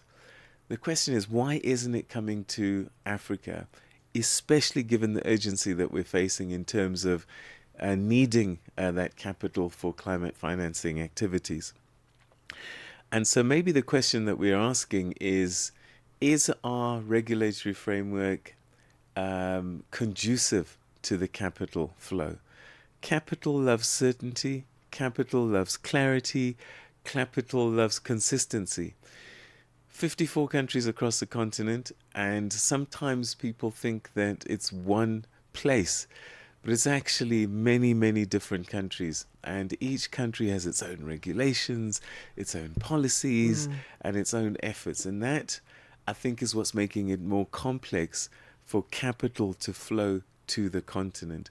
Because if you're a big conglomerate working across a number of territories, that makes your job of investing on the continent a little bit more complex. So I'm going to be sitting with a panel to unpack this, and we've got a number of high-level guests actually who are going to help me unpack it. And we've got people like Kumi Naidu, who's currently the president of the Fossil Fuel Non-Proliferation Treaty Initiative, and he's known his whole life as a global human rights and environmental justice activist. And I know that one of his big things for him is pushing against fossil fuels.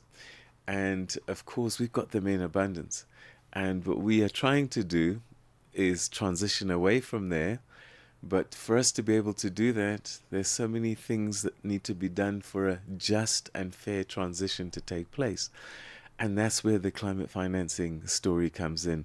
So we'll be chatting to him. We'll also be chatting to Salim Fakir, who's the Executive Director, African Climate Foundation. We'll be joined by Alan Mukoki, who's the Chief Executive Officer, South African Chamber of Commerce and Industry, because the private sector and business very much involved in this story. Whenever you have a transition of any nature, one needs to think about reskilling people. New jobs need to be created because the fossil fuel industry had a labor. And I know you've got, for the sake of time, there's about 6 panelists that you're going to be speaking to. But what are you hoping or looking forward to the most in terms of what their contributions will be? I think you've mentioned 2 of them now in terms of what their passions are. I think at the end of the day, what we're trying to do is to say, we have a shortage of climate finance. Is it just the funders' fault in terms of they've made promises that capital will come to us? But I think that we also need to do our bit. And I want us to find out what is that we need to do to make sure that there are no excuses from capital coming from outside to come in. Because we need to build these solar-powered farms. We need to build roads, infrastructure. We need to have resistance in agriculture, drought-resistant crops, etc., etc. All of that requires funding. And capital is there because where there's money, money will follow.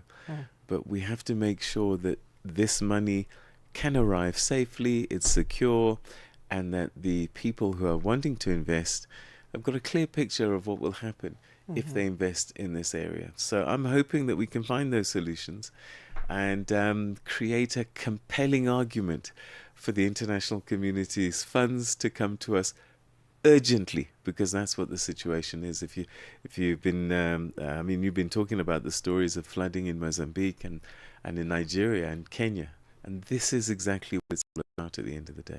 Those who are listening who can't make it to the Wits Business School today in Johannesburg, how do they become a part of this summit? They can watch online. It'll be on our social media pages. So tune in there, and it's starting literally in about an hour. Okay, so we're going to have to say goodbye to our colleague Peter Ndoro just a bit because he has to rush and prepare then for that panel discussion. Of course, then do stay connected to channelafrica.co.za. I think even after the summit, we'll be looking back in terms of takeaways from the gathering, the first of its kind for Channel Africa, and it's in collaboration with the Wits Business School. That's happening today. Finally, it is the 25th of March 2026. So that's what's we're all excited to see. You are listening to Channel Africa's Rise and Shine with Peter Ndoro and Asanda Beda. We begin the third and final hour with the news with Onelen Sinsi. Good morning. SABC News. The African Perspective. Well, thank you, Peter. Ghana has signed a defense agreement with the European Union as Islamist militants continue to wreak havoc in neighboring countries. The agreement, signed in Accra by EU Foreign Policy Chief Kaja Kallas and Ghanaian Vice President Nana Jane Opoku Agyemang, strengthens cooperation in areas such as counterterrorism and cyber security. Ghana is the first African country to make such a deal with the EU. Though Ghana has so far remained largely untouched by militant violence, the surrounding West African region has become a hotbed of activity by affiliates of Al-Qaeda and the Islamic State group. Nearly half of eligible South African voters are not registered ahead of this year's local government elections. This has emerged from the Human Science Research Council's voter participation survey. The findings have highlighted growing disengagement from electoral politics across the country. The HSRC Research Director on Development, Dr. Ben Roberts, says many citizens feel unheard and disconnected from political leaders. There's a concern from the public that politicians are undermining democracy. There's a very large gap between the importance attached to politicians listening to citizens and evaluation of politicians' ability to do this. There's also a sense that that people amongst the public, they're not being sufficiently heard and their needs responded to. A second wave of heavy rains has swept across Mozambique, causing floods that have killed at least 18 people and displaced thousands.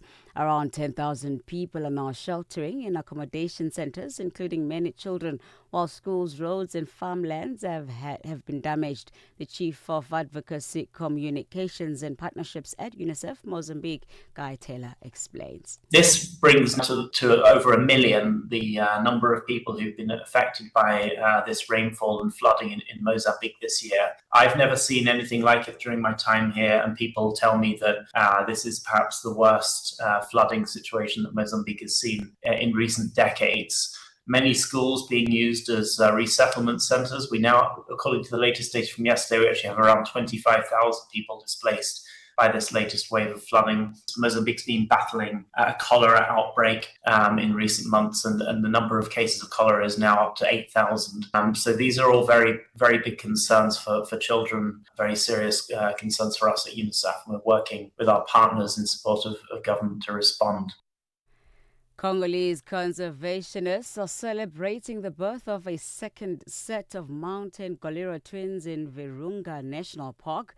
They describe it as an extraordinary event for one of the world's most endangered species. The twins are the second pair brought there in just 3 months. The BBC's Richard Kagoe reports. It's a remarkable boost for conservation efforts in eastern Congo, where instability often threatens wildlife. The twins are a welcome addition to the mountain gorilla population, which has now surpassed 1,000, thanks in part to specialized veterinary care. The newborns are a male and female, about 2 weeks old, born to mother in the park's Baraka family. Park officials say twin births are extremely rare, occurring in less than 1% of cases. They're now under close monitoring to support their health and improve the chances of survival. Lastly, U.S. President Donald Trump has insisted that his administration is talking to the right people in Iran, and they badly wanted a deal to end the 4-week conflict. Tehran has denied any talks have taken place. BBC's Ben Debatsman explains. For the first time, he revealed kind of some of the members of his inner circle that are participating in those negotiations, as well as himself. What he didn't reveal was who he would be speaking to on the Iranian side. And he also said that Iran had given a present worth a lot of money, which he said was related to the Strait of Hormuz, but he didn't offer any further details. That, of course, came as Iran's mission to the UN said that non-hostile vessels would be allowed to transit through the strait. But that still suggests that Iran sees itself as having control over the strait and that any warring parties wouldn't be party to any sort of exemption. For any news stories you'd like to share with us, please send us an email to newsroom@channelafrica.co.za or call us +27 11 714 4459. Channel Africa News, I'm Onele Zinzi. SABC News. The African Perspective. And coming up in your sports news this hour, Football Supporters Europe launch a formal complaint over what they call excessive ticket prices for the upcoming FIFA World Cup, while Tanzania look to defend their CAF Champions African Schools Football title this week in Zimbabwe. More details coming up at 8:30. From Africa's broadcast capital to the furthest corners of the globe, this is Rise and Shine, every weekday mornings on Channel Africa. It's the third and final hour of the show. Thank you for choosing us to wake up with Africa. You can stay connected to Channel Africa, to Africa and the world via Channel Africa. It's the international voice of the South African Broadcasting Corporation. Watch us anytime, anywhere on Channel Africa or listen in. channelafrica.co.za is our website where you can do that. You can also tune into the Channel Africa mobile app as well as the SABC Plus app. That's via mobile phones as well. DSTV, OpenView, we're also there on the audio bouquets. You can find us and get in touch with us on our social media platforms. Facebook, the page is Channel Africa, and then it's at Channel Africa 1 across the platforms of X, of Instagram, of LinkedIn, of TikTok, and YouTube. Channel Africa is first with the African story globally. And stories we'll be looking at in this third and final hour, going back to Channel Africa's first ever Africa Matters summit that's finally arrived. It's taking place today. We just heard there with our colleague Peter Ndoro, who will be heading or chairing one of the panels. So another conversation we'll be having on this is with the Black Management Forum president, and that's Mpho Mutsei. They are sponsoring one of the panels, and we'll find out what they're expecting, how they became involved with this project, and what they're looking forward to the most. And then we go to Ghana later on in the show, and the European Union, who have signed their first formal defense partnership. This in a move aimed at strengthening the country's role as a regional bulwark against rising jihadist violence in West Africa. Those stories and more coming up on this hour. My name is Asanda, Beda. Are you fluent in French, Chinyanja, Portuguese, and Kiswahili? Are you passionate about radio? And are you looking to work in South Africa? Do you have papers that qualify you to work in South Africa? In that case, we might have an opportunity for you to work for Channel Africa. Send us your CV and demo at newsroom@channelafrica.co.za. Remember, if you don't hear from us within 14 days, it means you have not made it or you have not been selected. Channel Africa, the African Perspective. Start your day right with Channel Africa Breakfast. That smells delicious. Live, 5 days a week. The South African Presidential Climate Commission, or PCC, hosted a media breakfast engagement at the River Meadow Manor in Centurion, Pretoria. The purpose of the media gathering was to share key insights from its 5-year legacy and review report, while outlining objectives of the Commission's strategic plan for 2026 to 2030 and clarify its advisory mandate under the Climate Change Act, and then reflect on South Africa's just transition and broader climate response agenda. Channel Africa's reporter Michael Mbewe filed this report. The Presidential Climate Commission is an independent multi-stakeholder body of 25 individuals established by President Cyril Ramaphosa under the Climate Change Act to oversee and facilitate a just and equitable transition towards a low emissions and climate resilient economy. The new group of commissioners was appointed after the previous panel's 5-year term came to an end in 2025. In an interview with Channel Africa, the Commission's Deputy Chairperson, Dr. Deepak Patel, outlined the mandate assigned by Cyril Ramaphosa. Well, the Presidential Climate Commission in its first term was appointed by the President in terms of presidential mandate to create commissions. Side by side with that, the President was very clear that we needed a long duration commission that would advise, monitor and evaluate, as well as advise and find innovative ways in which to implement the just transition. So there was a process of the climate change bill passing through the various houses and committees of Parliament, and which was assented to by the President last year. It is in terms of that new Climate Change Act that the Commission now has a legislative mandate as a constitutional entity to advise, monitor, evaluate, and recommend pathways to implement the just transition. The Climate Commission has been tasked with delivering science-based recommendations for South Africa's response to climate change while ensuring coordinated action across government to support a coherent, just transition. Dr. Patel explains. When we met with the President about 2 weeks ago, he was very clear that the Commission, made up of various members drawn from different parts of South African society, labour, young people, business, faith community, traditional leadership, as well as scientists and academics, must find, informed by science and informed by logic, a set of recommendations that would make clear pathway choices. He also mandated that all ministers who are involved in any aspect of the just transition must take the PCC seriously, and to that end, both the Executive Director and myself have arranged meetings with all the ministers that we think are relevant to our mission, as well as Directors General of national departments who must be at the forefront of harnessing and harmonizing their various efforts so that we speak coherently as a country rather than have what I would call disjuncture between various policies and various programs.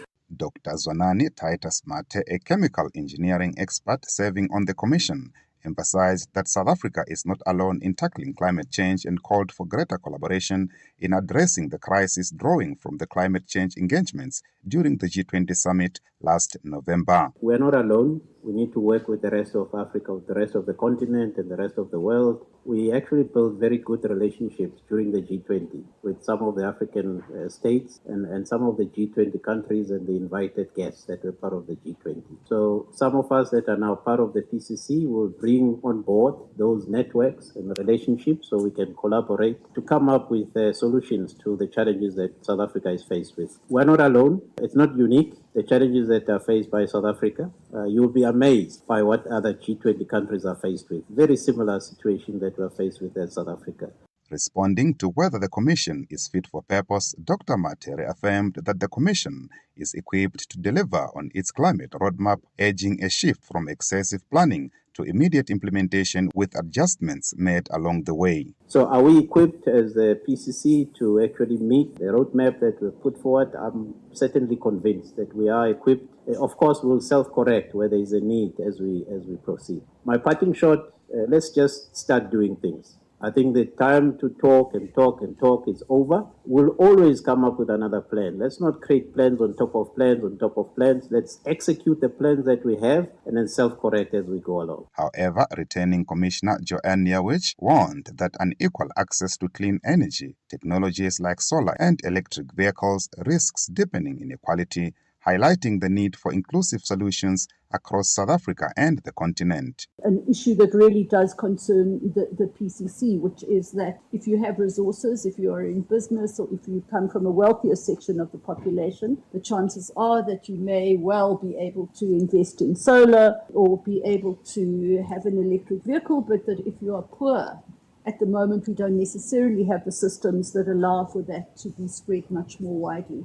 And I think that that is a really big opportunity space in our own country, but also a very big issue across the continent more broadly, where we're sitting with hundreds of millions of people without access to energy. Michael Mbewe, Channel Africa News, Johannesburg.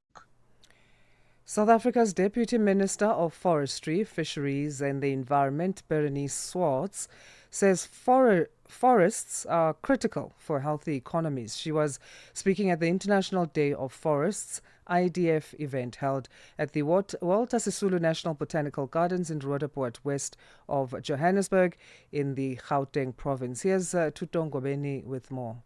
The International Day of Forests, IDF, was proclaimed by the United Nations General Assembly in 2012.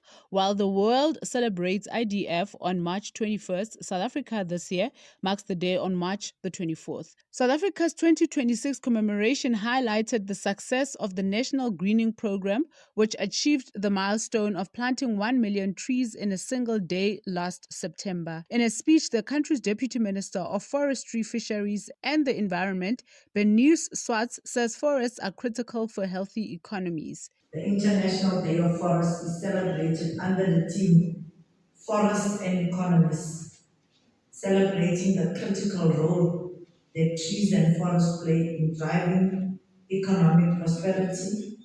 These roles go well beyond income and jobs from forest production and the trade of renewable raw materials and foods. Forests also sustain families and communities, enhance agricultural productivity, and safeguard healthy watersheds. But many countries seeking to move forward to sustainable bioeconomy forest products offer nature-based solutions as replacements for carbon-intensive materials while generating new economic opportunities. The country's president, Cyril Ramaphosa, has announced an ambitious initiative to plant 10 million trees over a 5-year period, which Swartz says it's important that the trees planted serve the society. We must plant trees that are fit for purpose so that we know that those trees are going to produce food, are going to produce medicinal wood. Meanwhile, MEC for Environment in the Gauteng province, Beda, says forests are important for the natural ecosystems. Forests are at the heart of food security. They support agriculture, regulate water systems, preserve biodiversity, and sustain livelihoods, particularly in our vulnerable communities. But more than that, forests represent something deeper. They represent balance. And right now, that balance is under threat. Illegal land use, deforestation, urban expansion, and climate change are placing immense pressure on our natural ecosystems. The consequences are not abstract, they are already being felt. Rising temperatures, water scarcity, and the increasing cost of food are all linked to how we treat our environment. Because the truth is simple, the decisions we make today will define the reality of tomorrow. Chief Executive Officer at the South African National Biodiversity Institute, Shonisani Munjezi, says biodiversity in the country creates more than 200,000 jobs. Biodiversity tourism accounts for more than 60 billion spent a year and creates more than 91,000 jobs. With all the trees and the vegetation and the biodiversity that we have, our count recently indicates that we've got in excess of 2,000 medicinal plant species in South Africa. I think the Deputy Minister was talking about beneficiation, localization, and product development here in South Africa. We have all these things that sometimes you won't find anywhere else in the world. 1,300 edible plants are found here in South Africa, coming in the form of what you will eat, coming in the form of fruit, some come in the form of what you could cook. 220 indigenous genetic relatives of crops are found here. Normally we work on the relatives, but the actual proper indigenous you find here in South Africa. Dr. Elise van Staden from the University of South Africa presented on the role of the Institute of Environment and Research Management in the national greening and says the consequences of neglecting urban forests are dire. So we will have economic decline if the urban forestry stops to exist in cities. If the members of the IRA can't look after these trees any longer. So there's ramifications, there's property values that will stagnate. It will impact municipal tax. Because if people don't spend lots of money on their houses, they pay less tax. So the city council gets less tax revenues for it as well. There's negative impact on tourism and then on recreation as well. Due to the increased pollution, because there's no trees, people will start getting sick. We know that people get sick. We know that people are sicker in areas where there's worse pollution. For Channel Africa News, I'm Tutongo Beni in Johannesburg. Right, get in touch with us via our social media platforms. You can find us on Facebook. Channel Africa is the page name. And then also find us on Instagram at Channel Africa 1. Stay with us. Late night with African stories that matter. Tshepiso Makwetla on Africa World Hour. I mean, we're seeing South Africa face challenges in the enforcement of an NHI plan. The Minister of Health is contending with legal action. There might be a will, but there would be opposition. And what is most important is the issue of equitable health services. How do we make sure that those policies translate into that? Let me just give you a real example. In 1926, Japan started to discuss about primary healthcare and universal health coverage. By 1961, Japan was fully with universal health coverage. Do you know how long they live? They've got the longest lifespan in the world. So it's not theory anymore. In any country during COVID, if you remember 4 years ago, which fared well, there are those countries which had a very strong primary healthcare system. Because when we say health sovereignty, it's not about closing the doors to the partners. No, this is a process. But we need to give where our priorities, what can we do more with less. Regional Director for Africa, Professor Mohamed Jacob. Late night with Tshepiso Makwetla. End your day inspired by Africa World Hour on Channel Africa, the African perspective. New day, new stories. Start your morning right with Rise and Shine on Channel Africa. The most highly anticipated day for Channel Africa has finally arrived as it hosts the first ever Africa Matters Summit today here in Johannesburg, South Africa. The summit, in partnership with Wits Business School or the University of the Witwatersrand Business School, WBS, will see panel discussions and experts and researchers all arguing for Africa to thrive under the challenges of climate change. It takes place under the theme Financing Africa's Recovery. So we're joined on the line now by one of the sponsors who will be taking part in the summit today, Mpho Motsei, who is also the president of the Black Management Forum, or BMF. Mpho, thank you for joining us, and how are you this morning? Thank you very much, Asanda. Thanks for having us today. We are great and looking forward for today. Thanks for your time and your involvement in this Africa Matters Summit. But for those who are listening from outside of the country, maybe even outside of the Southern African region of our continent, please give us a bit of background on BMF. Thank you very much, Asanda, again. So the BMF is a socio-economic transformation organization. It is now celebrating 50th today.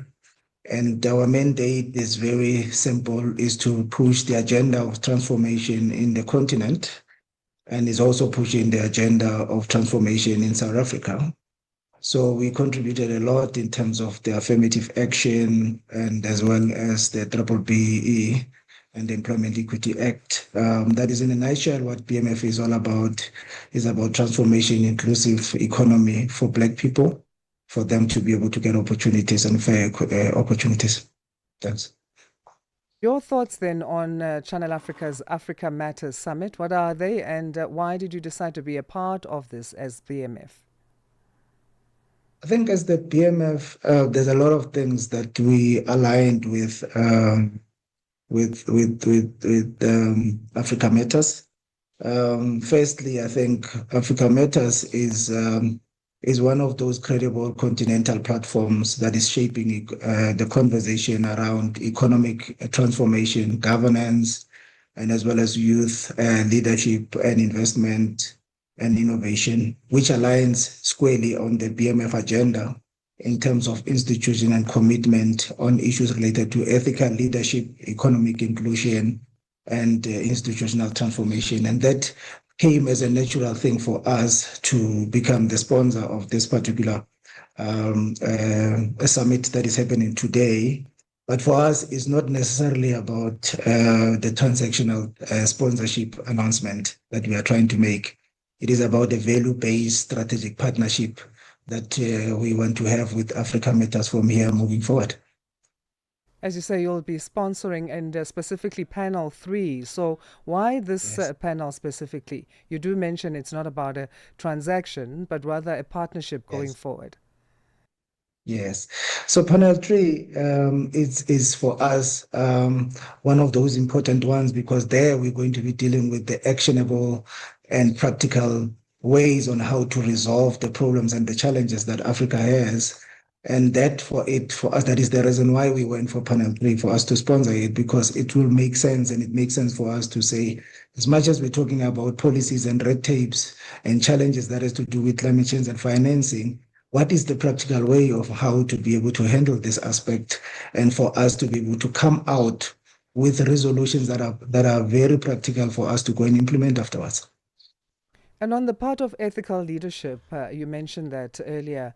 What would it take then on that part in terms of making sure that these discussions do turn into tangible solutions moving forward for the future of climate change or climate resilience for Africa? Yeah.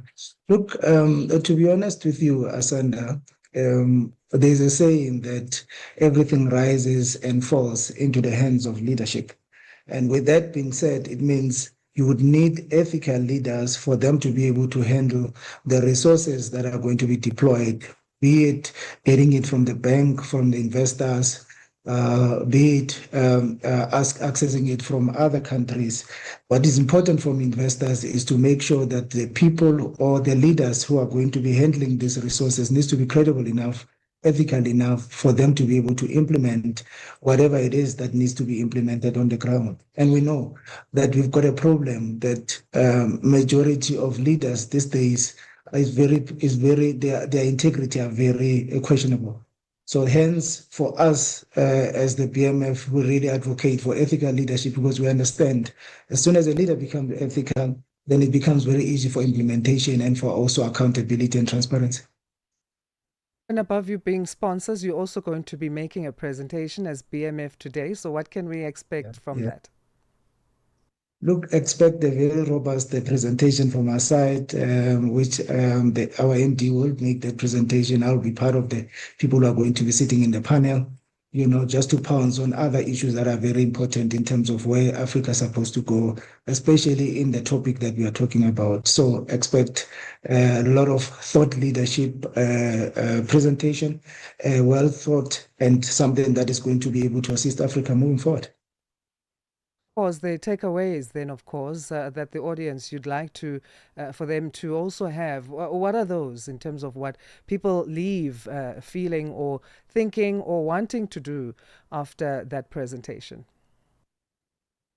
What is important is that we don't want it to be a talk shop. So we don't want this summit to be just a talk shop where it is one of those conferences that people just come, and as soon as they come and then we go back home. But I'm glad with Africa Matters, and as well as with the partnership with Wits Business School and with us being there, we know that there will be key takeaways that the Wits Business School will be able to come up with a research paper from that level that will be able to implement. And that's what we need from this level. And we can be able to share with other African countries and other leaders who are not here today.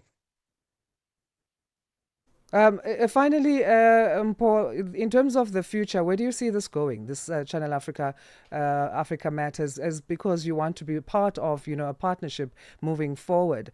How do you see the future of this kind of a summit growing? Look, I think by just mere looking at the people or the audience who are coming, the policymakers, the financiers, and as well as the ambassadors and the civil society, and all the incredible leaders that are here from all 54 countries that are here. This for us is very important, that we would want to associate ourselves with that, because thought leadership, especially when it comes to all the leaders that are coming, is very important, because it needs something like this for challenges and also problems to be solved and solution to be derived in the summit like this. And we're hoping that this summit will be to achieve what we seek to achieve, but also to channel with the other topics that we're going to be talking about in the future. And I think this is a very great initiative, and I would want to say we commend the Africa Matters team for organizing this. Thank you so much, Mpo. We're going to leave it there for now. And as you head to the Wits Business School for this all-important gathering, we appreciate you talking to us this morning again. Thank you very much, Asanda. Thank you very much. Thanks. That's Mpo Mutsei, the president of the Black Management Forum. So they are sponsors for one of the panels at the Africa Matters Summit, but they are looking to working with Channel Africa on future summits that will be happening. It's the first of its kind, but it's definitely not the first and last. It will continue this and having those very important conversations around climate change, specifically targeted and designed strategies for the African continent is what's even more important there, in terms of how do we build financing for the continent and gather that as it's needed, and it goes to the places that it's needed with ethical leadership. So we'll leave it there for now at 8:30 Central African time. Let's get our news headlines. Here's Onele Nzinzi. SABC News headlines. The African perspective. Thank you, Asanda. Zimbabwean opposition politician and National Democratic Work Group leader Job Sikala is scheduled to hold a press conference in Johannesburg this afternoon to address what he describes as a deepening constitutional crisis in Zimbabwe. A second wave of heavy rain has swept across Mozambique, causing floods that have killed at least 18 people and displaced thousands. And France and Canada have condemned plans by Israel to occupy southern Lebanon up to the Litani River, saying that Lebanon's sovereignty and territorial integrity must not be violated. Channel Africa News, I'm Onele Nzinzi. SABC News headlines. The African perspective. Let's catch you up now with what's happening in the world of sports. And here is Musibudi Makura to give us an update. Sports on Channel Africa. The African perspective. Thank you so much, Asanda. Very good morning indeed from the sports desk. While the Football Supporters Europe has lodged a formal complaint against FIFA over what it calls excessive ticket prices for this year's upcoming FIFA World Cup. So alongside Euro consumers, the group accused football's governing body of abusing its monopoly position and setting costs. Now, FIFA had already introduced a limited number of $60 tickets for the 104 matches after criticism of its pricing structure, but supporters are now demanding more transparency and an end of dynamic pricing. Now, the FSE says fans should receive at least 48 hours notice of ticket availability and clarity on seat categories just before sales open in April. While former Liverpool manager Jurgen Klopp has dismissed speculation linking him with the Real Madrid job, though the German said he was not completely finished as a coach. The 58-year-old, who's working as Red Bull's head of global soccer, left Liverpool at the end of the 2023-2024 season after a 9-year spell that delivered major honours, including Champions League as well as Premier League titles. Real appointed former right back Alvaro Arbeloa, previously their reserve team coach, as manager in January following the departure of Xavi Alonso, who was sacked after 7 months in charge amid a poor run of results and reports of unrest among senior players. Klopp, who previously managed the likes of Mainz 05 as well as Borussia Dortmund, has also said he would never ever coach another team in England apart from Liverpool. On the continent now, Tanzania will defend the CAF African Schools Football Championship boys title when the continental finals kick off in Zimbabwe this week. Now, the two-time champions will return as joint representatives of the Sakafa zone alongside Uganda after lifting the trophy in Ghana just last year with a dramatic penalty shootout win over Senegal. Now, Tanzania also acclaimed the Fair Play Award while goalkeeper Rabaju Maliezi was named the best goalkeeper of the tournament. So with 6 zonal champions preparing for Africa's largest school football competition, all eyes will be on Zimbabwe as the next generation of talent takes center stage this week. On to some athletics news now. Olympic 200-meter champion Litsile Tebogo believes South Africa possesses an abundance of sprinting talent, but warns that rushing athletes into producing fast times too early can damage their long-term careers. The Botswana superstar says many promising athletes are fast-tracked just before their bodies and minds are fully ready for the demands of elite competition, which often leads to burnout as well as premature exits from the sport. He adds that Botswana's rapid rise in global athletics comes as no surprise, as the country has invested heavily in proper athlete progression. There's talent in South Africa. The only problem that I see with my own eyes is the fact that coaches are rushing kids to run faster times now, not thinking about longevity of the athlete, and of which it hurts me. But there's nothing I could do about such. I'm trying hope and pray that they change that narrative that they have, to give athletes more time to develop and be out there and also run as fast time. The fast times they always come, but you don't need to rush. Meanwhile, the Olympic 200-meter champion Litsile Tebogo also says that he rather has emphasized on the smooth transition for junior to senior athletics, saying this phase only determines whether an athlete thrives or fades away.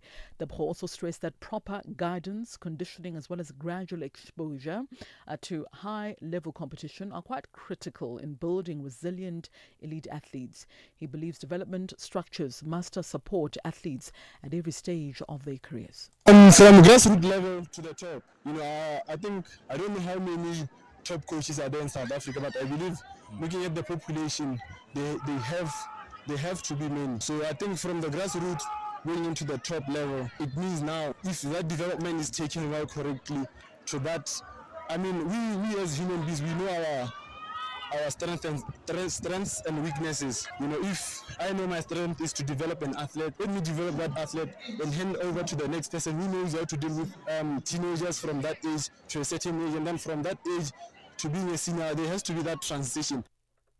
All right, so that concludes your sports news at this hour. For any sports stories you'd like to share with us, our email address is newsroom@channelafrica.co.za, or call us on +27 11714 4459. I'm back with more sports news in the next hour. For Channel Africa Sport, I am Mosibudi Makura. Sports on Channel Africa. The African perspective. Coming up, we get the latest Human Sciences Research Council's voter participation survey. It's a survey that's looking since 2000, looking at that time period, but they track citizens' attitudes to democracy and prospects for voter turnout. So they're finding out that South Africa's electoral landscape poses significant risks for voter participation in the local government elections. We'll find out more on that. Stay with us. Ahoy, matey! Captain here to help, right, boys? Set sail with us on a digital voyage like no other. Channel Africa has a treasure trove of awesomeness. That is our website and social media pages. Tell me, why are you here? We want you to be part of our adventure. The winds are changing, Captain. And this time... Imagine a world where curiosity knows no bounds, where entertainment meets enlightenment, and where every click leads to the African perspective. Visit us on our website, www.channelafrica.co.za, or follow us on Instagram, or On X at Channel Africa One. Go on, like us on Facebook at Channel Africa One. So, spread the word. Tell a friend that Channel Africa's online variety is what they need.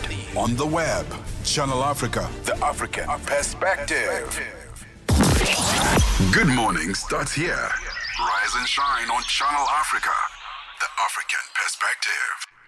Let's catch you up now with what's happening in the world of business. We say good morning again to Buntle Headbush. Business news on Channel Africa, the African perspective. Thanks, Asanda. Good morning. Our top business story this hour. Kenya Airways has reported a pre-tax loss of $138.30 million in 2025 because of lower revenues. The result is a setback for one of Africa's leading airlines as it made its first pre-tax profit in more than a decade in 2024. The company, which has a fleet of around 40 aircraft, says it will boost performance by adding an extra aircraft to its London Heathrow route in July. Acting CEO George Kamal says the airline is also looking to add Boeing 777 freighters to its fleet to increase haulage capacity by 250 tons by the end of 2026. South African Finance Minister Enoch Godongwana says informed, not short-term responses are required to deal with the geopolitical situation like the US-Israeli war on Iran. The minister was speaking during the passing of the 2026 fiscal framework and revenue proposals in the National Assembly. It paves the way for the implementation of a hike in the general fuel levy, which will result in price increases per litre of both petrol and diesel from the 1st of April.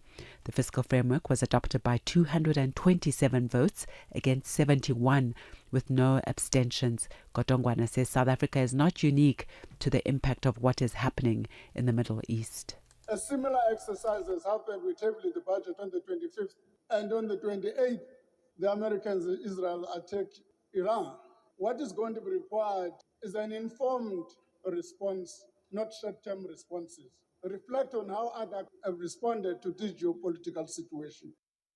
Meanwhile, the Congress of South African Trade Unions, COSATU, is calling on government to take urgent action to mitigate the impact of the anticipated increase in fuel prices. This as the consumers brace for steep fuel price hikes set to take effect at the start of April as the US-Israeli war with Iran continues to intensify. The union says a hike will affect production, leading to higher food prices, placing an additional burden on households. COSATU Deputy Parliamentary Coordinator Tony Ehrenreich says the government needs to develop a response plan to this matter as it did with the COVID-19 pandemic. We have an experience as a country in having taken before during the COVID crisis, and what's lacking now seems to be the political will to respond with a kind of urgency. So we're calling on government to respond to it, convene an urgent meeting at NEDLAC, and pass then to find similar methods to what we introduced with COVID to ensure that the price spikes that we're going to see, that those are reduced and ameliorated so that the hardships are not passed on to South Africans.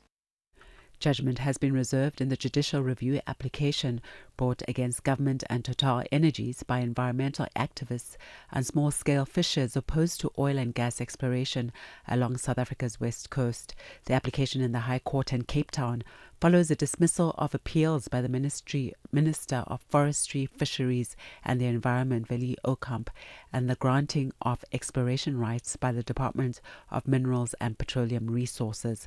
Counsel for the respondents, however, maintains that an application for exploration rights cannot be refused by taking into account something which has not been applied for, that being an application for production if they indeed find the necessary oil and gas deposits.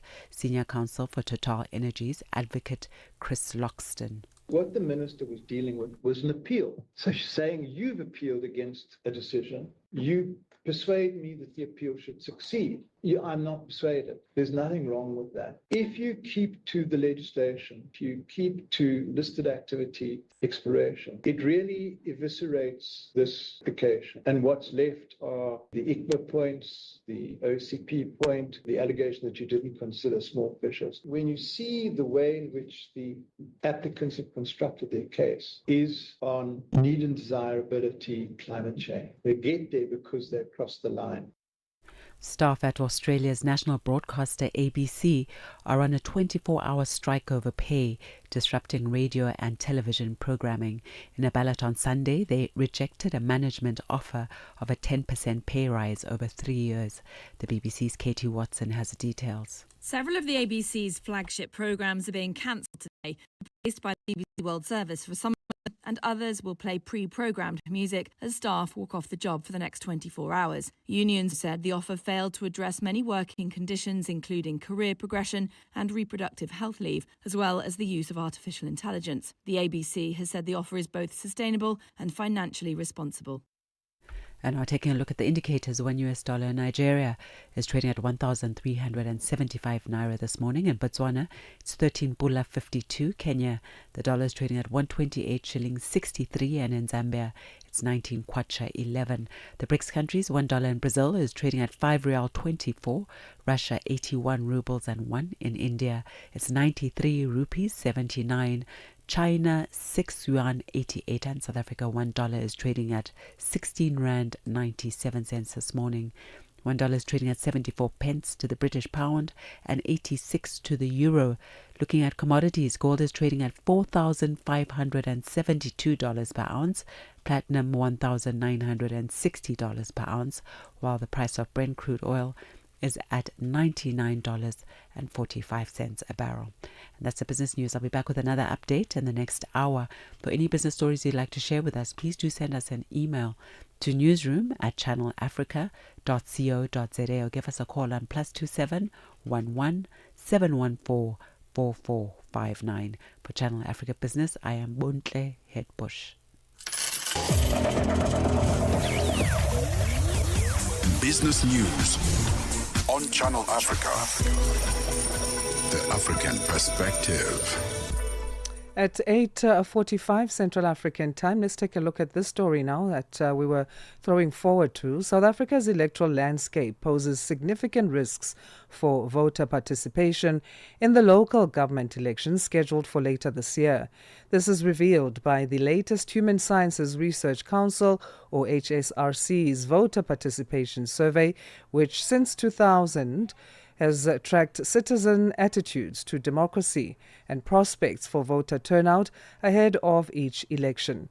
The survey tells a story of disillusionment with political leadership, reduced confidence in public institutions, and dissatisfaction with the manner in which democracy is functioning. Here's Zara Groenewald with more. Popular support for democracy is at an all-time low as South Africans gear up for the upcoming municipal elections. According to the HSRC, these polls are likely to be highly competitive, marked by low levels of trust and high risk given the public's frustration with the status quo. HRC Research Director in Developmental, Capable and Ethical State, Dr. Ben Roberts, had this to say. Firstly, the 26 local government elections are being planned in what we deem to be the most challenging pre-electoral climate observed over the last 3 decades. There's particularly striking levels of pessimism, frustration and disengagement, with quite a clear geographic patterning and disparity to some of the indicators that we've showcased. KwaZulu-Natal and Gauteng, which represent a significant proportion of the country's voting public, display the most marked negative shift in relation to various factors. These include believing the country is going in the wrong direction, bleak prospects for employment, and a lack of trust in public infrastructure. Across the spectrum of those polled countrywide, a belief that politicians are undermining democracy is on the rise. There's a concern from the public that politicians are undermining democracy. There's a very large gap between the importance attached to politicians listening to citizens and evaluation of politicians' ability to do this. There's also a sense that that people amongst the public, they're not being sufficiently heard and their needs responded to. Of great concern is the number of citizens that chose to stay out of electoral politics. With nearly 45 million South Africans over 18 years of age, just under 28 million are currently on the voters' roll. There is a cohort of permanent abstainers, citizens for whom democratic participation has never been a habit. Senior political science lecturer at the University of Pretoria, Dr. Heather Thoinsma, believes the remedy for this lies in local service delivery. For the IEC and policymakers, I suggest we move beyond mobilization and towards engagement. Mobilization assumes citizens need to be activated. Engagement acknowledges that they need a credible reason to believe participation will change something. That requires to enforce party accountability mechanisms and civic education that explicitly connects local voters to local services. The findings of the voter participation are a source of valuable information for key stakeholders in the elections terrain. For the IEC, it provides insights for voter outreach and education programs, while political parties can gain valuable lessons on engagement and accountability. I am Zara Groenewald in Johannesburg. All right, still to come on Channel Africa is On the Move, that show hosted by Benjamin Mushatama and Palisa Tau. So let's find out what to expect on this Wednesday's edition of the show. And we say good morning to you guys.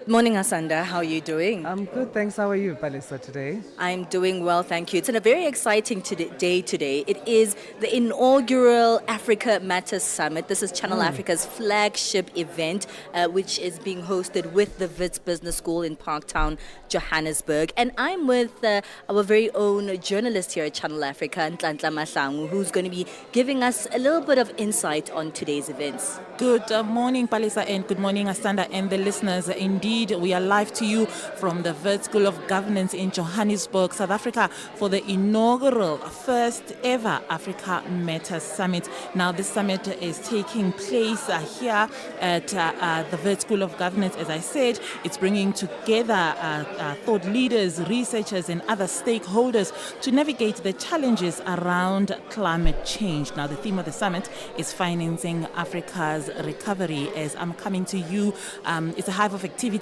Guests are slowly trickling into the venue. Proceedings are about to start in the next 10 minutes or so.